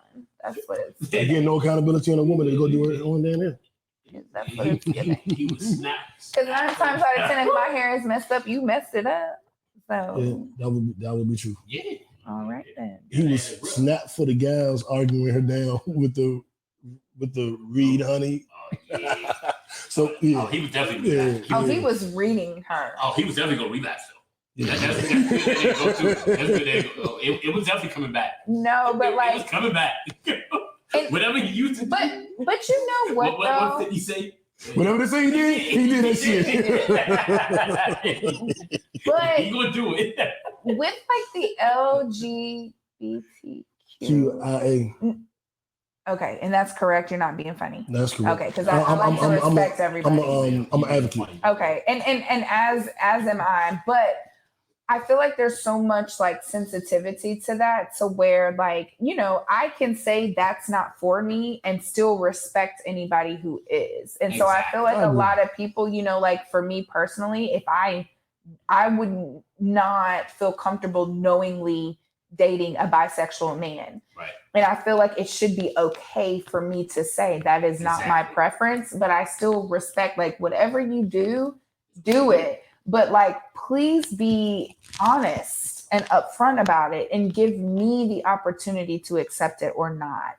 Yeah. That's where I see the problem is. And that's the issue, I think, more times for women than men, because he already relapsed. Because when men, a lot of times men, we're interested in bisexual women or whatever. Like that, that's a thing or whatever. Like me personally, I am. But I'm just saying. But I want to be in the know. I do want to be in the know. You know what I'm saying? Chav. So that's Love Is Blind. Yeah. And there's a new show called The Industry that I want to watch. It's kind of like from my understanding, like one of those Wall Street shows, these business minds, and they playing all these games to get to the top of the company and this, that. I do want to start watching that. I cut it on the other day, but I wasn't in the mood for it. That sounds kind of like Partner Track. So I just finished that, the first season. I really liked it. Like it's like Partner Track. So everybody's on the track to make partner. And then it kind of shows like everything that they had to go through, as well as like the relationships and stuff like that. So it sounds like similar to. Is that a TV show or reality show? It's scripted. Okay, yeah, well, both of them are scripted. Yeah. I never finished. It's a B word, not boiler. Billions. That's supposed to be a show along those lines as well. That's really good. I never finished it. Okay. The first episode, they had like a BDSM scene, threw me off. That's when Netflix insists you don't finish, because when you got the girl in the chair and she was spanking, it's going to trigger you. Trigger? In a good way. Oh. Pull that trigger. Bang, bang. Let's see what else we got. As we wrap up, we're gonna go. And I always say this is Mil's favorite segment, and Mil ain't even here. Shout out to Mil. But let's get into her favorite segment. I might go fried chicken This weekend? Yeah, you riding? Yeah, we can go before the party. Fried chicken? Oh, Party? I thought it was on Sunday. Wait, what's going Sunday. on? No, I'm talking about the fried chicken. That is Sunday. That on Sunday. We could do that in between our team games. I think we play at 1. Wait, what? Who is our fried chicken? Former co-host, and my female best friend is a chef at the Lawrence restaurant. Where is that located? Midtown. Oh, okay. And she has a recipe. She has a couple recipes, but her one that's most beloved is her mother's fried chicken recipe. Mm-hmm. And they put it on a menu, on a brunch menu or the Sunday menu. Come on, brunch. And do they got mimosas there? They got liquor. They got a bar. So okay, I would think so. Mimosas. Okay. So we go and try to go and support every now and then, just go and support and shit. Yeah. But you can do that. Yeah. You coming out? Do that? You're invited. So come on out. Thank you. When are we going? You want to do Sunday? I thought that's when they do the chicken. Like, I think you're I right. wanted the fried chicken. So Well, just confirm and just let me know. I'm going. And what was it? Her favorite segment. And YouTube makes me turn the volume down. They be trying to sue me. But we were the first ones with the this or that segment and the first ones to use this song. If I don't do that, YouTube will block out.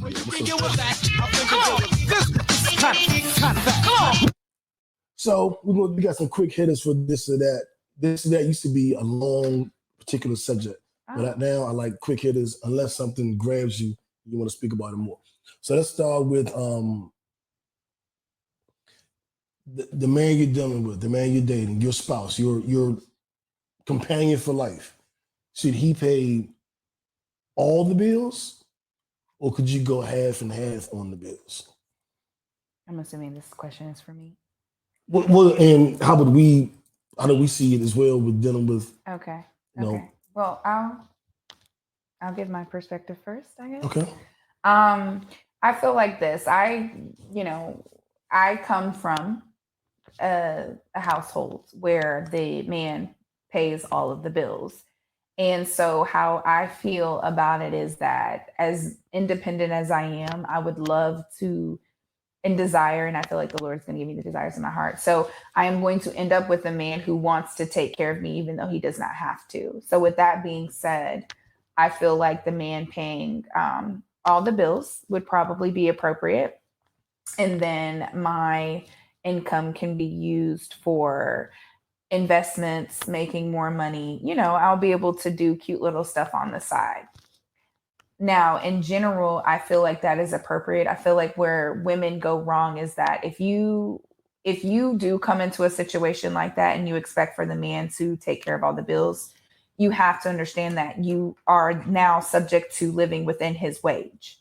So if I'm coming into a situation and I decide to be with a man and this is what he can afford, let's just say he's making, let's just say $100,000 a year. Well, now we have to live within a wage of someone making $100,000.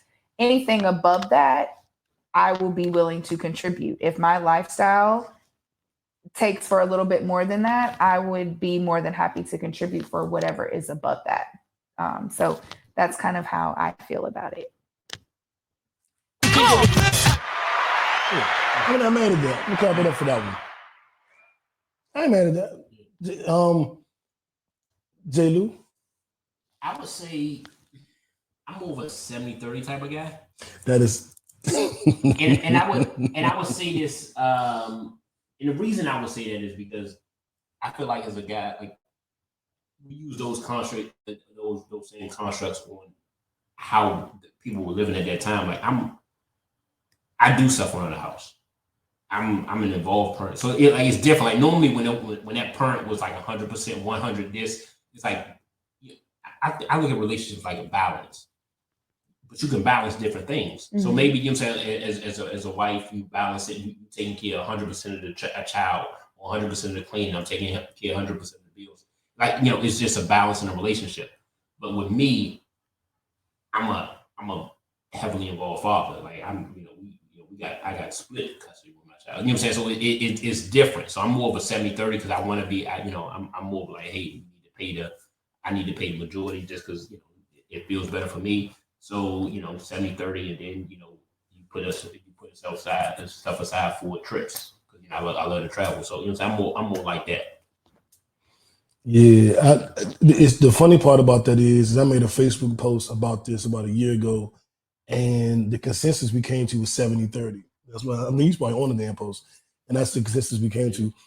But I do view it two different ways. So whatever, of course, I can take care of my particular lifestyle and more. So if you, I pay 100% of the bills. yeah, I Burger, he's married. But I get whatever I want whenever I want. Hey, listen.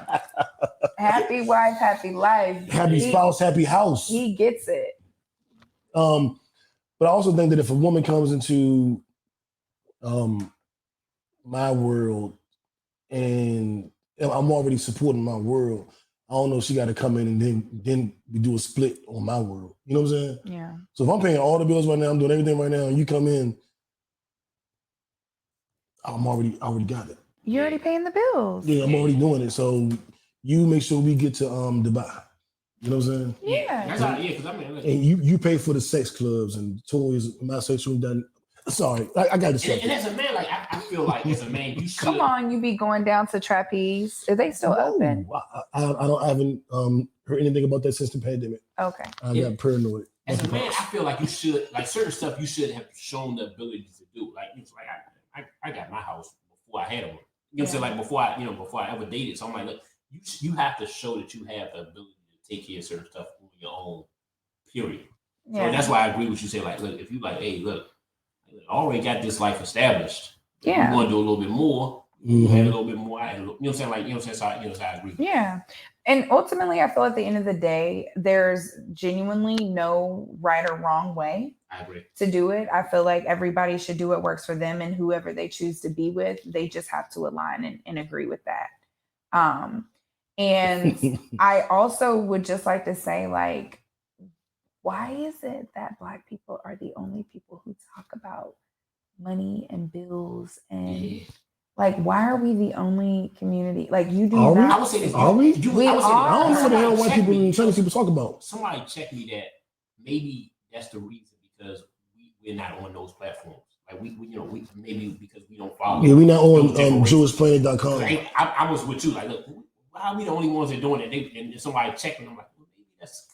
I'm not gonna lie to y'all, because in different cultures, I would argue, and I would, right, I would, right, man. Everything I was saying was true. I would bet that I am right, only because I mean, in different cultures, the man is going to take care of the household. Period. Now, on the other flip side, the woman is absolutely taking care of the house and cooking and cleaning and making sure there's meals and things of that nature. And so it's very, very, I guess you would say, traditional. I feel like nowadays, with women becoming more of the breadwinners and women are working and professional, especially Black women now, we're taking over. But Black women out earn us. I think that's why it comes up, because they out earn us. We do. But that's not accurate. Are you sure? You want to Google it? Yeah, like on average.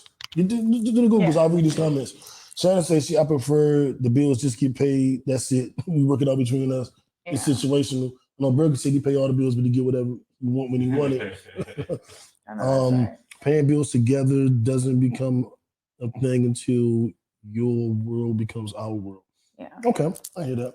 I like that. But the thing about it is, a lot of people move in, like, and especially in our Black community, because we're marrying less and things of that nature. So yes, we are just dating and living together more now. So these conversations are kind of coming up. I've had different situations. I've had a situation where I paid for everything. I had a situation where we literally went half. Well, we didn't start off as half. my college girlfriend. I was paying everything because she was just chilling. And then once it was like she was there every day. Mhm. Once she moved in, it was like I got half. We were young. Yeah. I think it is situational, but I think I always wonder if I pay for everything, what the fuck are you doing with your money? You know what I'm saying? But I you feel like you put up some good examples though. But as far as a man who really like cares about a woman, like what does it matter? Now I get on your end, it's like I'm putting in all this money. What if something happens between us? Now I'm, X, Y, and Z. Like we can get into that. I mean, literally, what are you doing? Yeah, I mean, I Because feel like if I'm making as a woman, if I'm still working and I have a man that's paying all the bills, of course I'm going to handle like I would like to call it like extracurricular, activities. And I mean, I'm in finance and I'm into making more money. So there's obviously different things that I'm thinking about that other people may not think about. But at the end of the day, I've been in a situation where I've had a man living with me and I paid for everything, including dates. I've been into So for me, I have 4 sisters. I'm gonna tell you this: you do not want to know the conversation I would have with you as my sister. For me, but to your point, like you said, well, I do stuff around the house. Like he would cook sometimes, and he was kind of handy or whatever. I mean, obviously, I cook too. If it's 100, but even if it's 100%, it just Were you just saying that you paid all the bills? You paid all the bills and he cooked. Yeah, because he moved in with me, and what was supposed to happen. What was supposed to happen? Moving in with a woman is the same thing as being homeless. That's what I'm saying. Well, he had an apartment. I do own I own my place, so it was. I'll give him that. It was easier for him to move in with me. However, the easy for us to buy a new place. But go ahead. The agreement, no, because either way, I wasn't going to get rid of it. But at that time, Airbnb was still lit. Yeah. Mm-hmm. But the agreement was like he would like pay half or like pay for some of the bills, and then obviously he moved in, and me being a ride or die, I died. That's why I'm not ride or die no more, because I died. But but after like the first month, I was paying all the bills. And why was I doing it? Because, I was with him and he always had this different business idea, and I was trying to ride for him and be that good supportive person, because Black men say Black women don't do that. And I ended up learning, like, I don't care what y'all say, because me as a woman. Well, he said, did he put a Lawrence on you? I would never, ever go into a situation, even me as a woman. Like, I'm not going into a situation if I'm not financially stable. So I feel like as a human being, everybody, financial stability and money should not be such a conversation, because you should have it. And the only conversation is like, hey, this is what my wage is. This is what I can afford. And anything above that, you're going to have to contribute. Now, do I necessarily agree with the extreme of women like doing absolutely nothing and the man just spoiling her? Now, some men, that's how they flex. They flex on their woman not lifting a finger, and that works for them. But I am comfortable with having a financially stable man that takes care of things, and whatever it is that I want above that, I'm going to have to be willing to contribute to that. I think that's a great note to end it on, because I agree with you. 100%. Not kept that. I can't believe I said that out loud, but I was a lot younger. Like, those are experiences that you have to learn. And that's why I can sit here and I can say, hey, that does not work for me, because I've already done it. Yeah. I died. Y'all know that what I was talking about. I ain't no ride or die, because every time I ride, I die. Man, this has been a great episode. Me and Jayla, we can get into sports another day. And just to let you guys know, as far as music, the Pod Named Kickback playlist is available on Apple Music. It's updated every Friday. 21 Savage and Drake are doing a joint album called Her Loss. And I think it's going to be some good old Toxic Future music. I think so too. I'm excited about it. I actually really like both of them, so I'm excited. Me too. 21. On God, because 21 Savage literally is like top 3 as far as ad libs for me. Yeah. Showing up to probably one of the best HBCU out there. For this homecoming. I'm not sure because they showed up to the house. Because at Howard University, HU, I don't know who was there. But I know. Diddy. No one cares about Diddy. He's a billionaire. You got to move on. I don't know. With that Diddy on and Carisha, please. Carisha was there. HU? You get a little. You know? Hey man, look, you get Drake come out to your homecoming, man. Hey man, the house, man, we did it again. I mean, well, y'all did it this year. We did it again. You think Drake ain't been in Howard? I'm gonna start twerking on Drake got songs about being in Howard. I'm just kidding. Y'all know I'm just kidding. The house. Well, I'm just saying, HU. You know what I'm saying? Babyface album. Oh, you know what? I gotta check that out. Oh, Babyface album was really, really good. I'm an R&B guy. It's called. I told you about it. Did I text you about it? Huh? Did I text you about it? No. Well, it's Ladies Night Out, and it features a bunch of all the new hot ladies in R&B, and of course Babyface wrote it all, but it sounds modern, but it don't sound like Keith Sweat saying the song like "I be shooting my gun" last year. I'm like, Keith Sweat, you're 75. What are you doing? Okay, it's not that shit. It is not Keith Sweat. You're 75. What are you? I'm just saying. Let me not say that because Keith Sweat will fuck me up. Keith Sweat don't play that shit. He will fuck you up. He will fuck you up. So no disrespect, Keith. Peace, brother. Nobody. Who want beef with Keith? Nobody. But the album is really, really good. Ari Lennox has a good song on there. Money Long has a great song on there. Ella May got a good song on there. He brought him out. Like, because what? Yes. The Isley Brothers' new album has a couple good songs on it. They did a little bit of that. We're gonna do what the young kids do. Mm-hmm. Those songs I can't really get into, but Make Me Say It Again, which is a remake by Em and Beyonce. Love that. And he remade my motherfucking song "They'll Never Be," which is by the group Switch, which is the older brothers of the Barge. Okay. And he remade the song, or they remade the song. Check this out.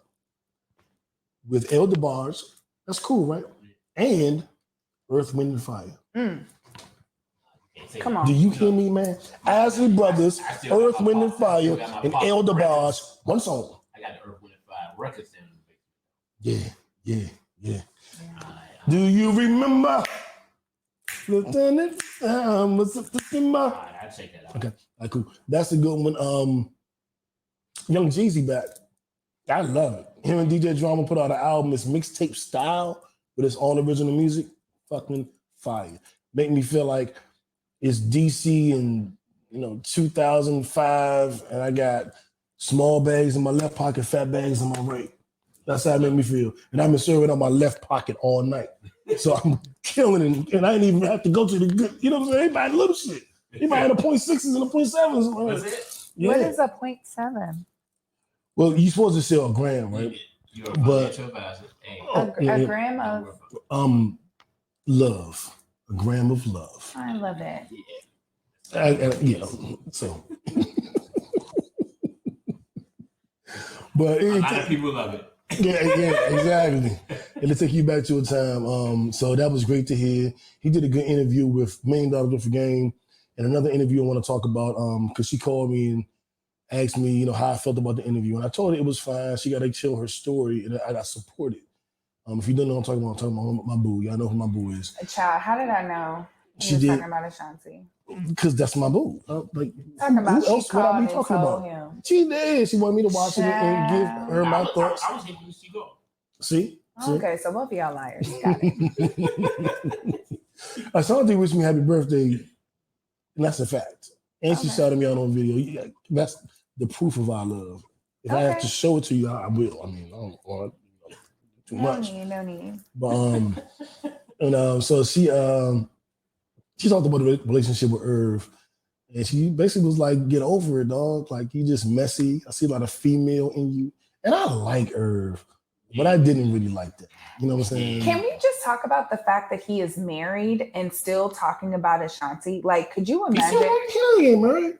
He's not married? No. He was married. He was married at the time, but he said they were separated. when he was dealing with Ashanti. He was dating some young chick. So he's not married right now? No. Huh. He was married at the time when he was dealing with Ashanti, but he said she didn't break it up. They were separated at the time. The first 10 chicks at I would least end his marriage. She was not a homewrecker. Yeah, I wouldn't take Ashanti to be that type. And if you he actually had a reality TV show with his ex-wife about 12, 13, 14 years ago, and it was good. Like it was a good show. It showed him and their kids and the wife, and they were just at the point of the end of the relationship. And she was like, "Stop cheating and act right and come home." And he was like, "If I come home, I'm gonna keep fucking Ashanti." Well, he didn't say that, but he was like, "If I come home, I'm gonna do to you again what I did to you, and I will never do that to you." And she was like, "But now you're doing a new thing to me by not coming home." And he's like, "If I come home and cheat on you, like you deserve better than me, and I would be a piece of shit to even pretend." And she was like, "Well, don't pretend, change." And watching that dynamic over 2 seasons, where she's like, "Come the fuck home," and he's like, "I can't treat you right. I shouldn't. I don't deserve to come home." But seeing that dynamic, that was the range of emotions from him being like, "If I go home and cheat, I'm a hurt her. If I don't come home, I'm a hurt her. What the fuck?" And her like, "You hurt me when you cheated, and now you hurt me not coming home." And it was one of them shows that like it put at your heart because you're like, I feel both of them. I feel both sides. But it's just like I want women to understand that you cannot change a man. Like there's absolutely nothing you can do to change a man that does not want to change and that does not want to be that man for you. If and I feel like women have not accepted that, and that's why there's this competition of where you look at the next woman and now you're comparing, and it's like it doesn't matter what it is because half the time men cheat down. Now in that situation, I mean Ashanti, he said something. I don't know what I could say if a man came home and told me you cheated on me with Ashanti. Like, how was it? Would you say, call her over? I want to talk about this. No. I would just ask him like if I could meet her in the bedroom. Have a meeting in the bedroom. I'm talking over a brunch because like it's just is that what you call it now? You call it brunch? Because I call it something different. But if you call it brunch, somebody gonna be eating. Brunch. You thought I was finna you? Whatever the kids are calling it. That's hilarious. I'm gonna start calling women a brunch. You thought I was finna you? You a brunch. Okay. Joe Biden was like, "You thought I was finna you? You a throat." Oh shit. Have you ever been a munch? Nah, I when I come up, I'm coming with me. Wait, you don't eat the No, munch is someone that you call just to eat your pussy, and they cannot. You will not give them sex. You call them just for head. That's a part of sex for me. So nah. Bro. I was calling my little boy a munch. I'm like, "Babe, you a munch." No. That's why he was laughing because he's probably like, "You don't even know what it really is." Yeah, that means only. Yeah. I mean. Yeah, I'm coming up. No, as a man, I don't think. Well, I had a few munches in my time. Yeah, and I was about to say, I don't think men really do that, but that's a lie because I've heard women say that. Yeah. I've never been a munch, but I have. I think that I've had niggas do that, but I've had brunches. That's when they shit don't work. If you a munch, that's because your shit don't work. Well, no, they won't let you fuck. Is the prevailing thing? Like they call you to. I don't want to say. Well, she said the shit on the podcast. Mel used to call them head hoes. Niggas that she would call to get head, but she wouldn't fuck him. Yeah. And it wasn't like his shit didn't work. She just ain't fucking him. Yeah. She called him because she wanted her pussy. What? Because he munched and then there was no lunch after, and he cried. He was like, maybe out of like he was mad. But did he really cry? No, there were tears. Wow, that's fucked up. There were tears. Why would he cry? I mean, why would he cry? See, that's why you gotta let them lick it before you stick it. They gotta suck it before you fuck it. It's always ladies first. Ladies first. I be goddamn. I go to because I know what I'm gonna do, and when I do what I do, and you be like, yeah, I'm like, no, I ain't gonna cry though. That's crazy. That's crazy to cry. I ain't gonna cry about. Damn. I've only had one person cry in a sex thing, and I was doing what I'm supposed to do. She was like, I don't know why I'm crying. I was like, I know. I know. That little spot right there. That's why you're crying because we're not gonna settle down. You're like, this is never gonna be mine. And that's what. But no, in all seriousness, she was crying. Come back for happiness. part 2 because I have so many topics that I want to talk to them about. And the podcast is a little different now. So we do a Pod Named Kickback, which is what this is, the traditional pod. And then we do kickback conversations where we could do an episode just on financial advisement. You know what I'm saying? And then we have Kickback After Dark. Oh. Which it's after dark. It's about fucking, munching, floating, and dating. Are you still watching? Right. That's what we should call it. Are you still watching? And then we have Kickback Sports, where we specialize in sports. I love it. So we'll bring you back on for either the conversation or the After Dark. I'm mad we didn't get to talk about sports. I was ready. She want to talk about sports. What was about? Westbrook's trash, Lakers trash. we don't slander Russell Westbrook on this podcast. He gets slandered in too many places. But every show in America. They killing Russ. They killing him. But I will say this. And I also just I'm glad he's not on our team anymore. Yeah, but I also want to talk. I want to talk about Tom Brady and how his future ex-wife she relieved that protection spell, and that's why that man has aged, and that's why he's going through what he's going through. Because she put a protection spell on him, and after that happened, isn't her name Giselle? It is. Yeah, she didn't relieve it, and that's why he looks 40 years older, like that. Oh, Shane gonna eat that shit up because she. And that is another reason why everything is going on the way that it's happening. Nah, she don't know about it. That probably. I mean, there could be some truth to that. Okay. It's like when God removed the protection from Job. I don't know. Somebody said what? Oh, that was Shannon. Wait, what? Because she. But Tom Brady, the quarterbacks are getting old. Tom Brady has gotten old. Aaron Rodgers has gotten old. Did Sierra release her? Russell Wilson. Aaron Rodgers was dating Danica Patrick. Russell Wilson is married to Sierra. Did all of them get together and say we're gonna make our husbands retire with the spell? Probably. They all went left. She don't call me a witch. Spiritual healer. I was like a Judas person. Like, don't call me a Jew. I will be interested to see what she's the good kind. I will be interested to see what cards Shannon pulls for you, though. Oh shit! Wait, Shannon, can you do it for me too? What'd she say? And oftentimes don't the covering face on them by their partner. Exactly. Ooh, I'm gonna hit up Shannon. Shannon, we're gonna talk after this. I want some cards. Yeah. I'd be interested to see what cards she pulls. Now I'm calling Shannon. I'm calling Shannon right after this. You got her number, Shannon. We calling you right after this. See, Shannon been on the podcast. She was on last week. Aw. So yeah, we'll make that happen. I'm waiting to see if she got something to add real quick before we close, because she probably like, yeah, there's something, and then the olive oil vinegar.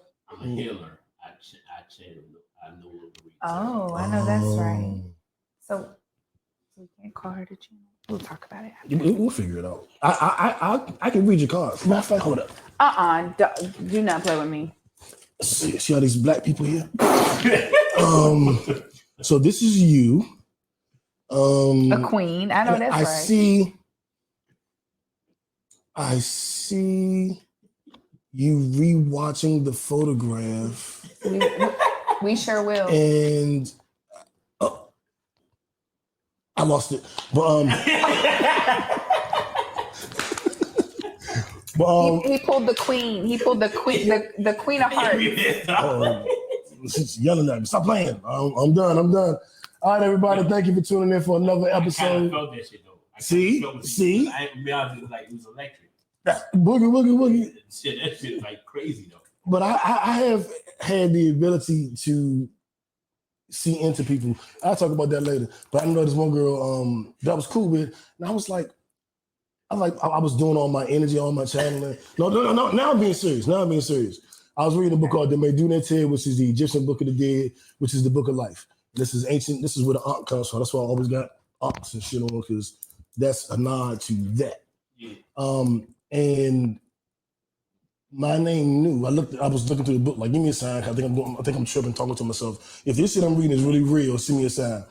And it was like, turn to page 80. And I was like, all right. And I opened it up, and 80 was a whole chapter about in you, about new, and what new was. And new is the deepest level of consciousness you can get to before you fall asleep. And I was like, now I'm scared. Like, I said, give me a sign. If you gave me one, I'm out. That was too much for me. But I read, or I held hands with different women and was telling them whatever came to my mind to see if I really had it. And I was like, I feel like when you were young, this happened and this. And the chick started crying and was like, what the fuck are you doing? And I was like, I was reading this book. And I was like, all right, I'm scared again. That's what I always do. I always get scared. Like, when I get too spiritual or too deep, I'm like, all right, I'm out, dog. I'm out. Seeing spirits and shit, I'm like, all right, I'm good. Yeah, I'd be scared to see my mother. I'd be telling my mother, like, hey, Mom, don't, you can't appear to me. Nah, Yeah. I'm gonna lose it. Don't appear to me. I'm not the one you can appear to. Talk to me in my dream. Mine is more so intuitive and discerning. And yeah, I have dreams. So I don't necessarily see things, but I will dream. I guess they say like visions. I don't know. But yeah. I can, I have a thought, and then one day the thought will happen. But it don't be like a pressing thought, like, oh my God, I'm thinking about this thing. It'll be like, I want some funnel cake. And then, you know what, never mind. Just don't give me no mic, all right? Don't give me no mic, man. That's too Appreciate funny. y'all coming out. Coming out. We appreciate you for watching. Yeah, for watching. All of that. Yeah, man. And thank you guys for coming out. And I'm gonna leave you, and yeah, because if you come out, then she might not get pregnant. But anyway, I just want to leave you with this one thought about being your best self and doing, what you need to do and how you should present it. I believe in conspicuous consumption. Really? If you have it, flaunt it. Really? Oh no, we out. We out. Bye.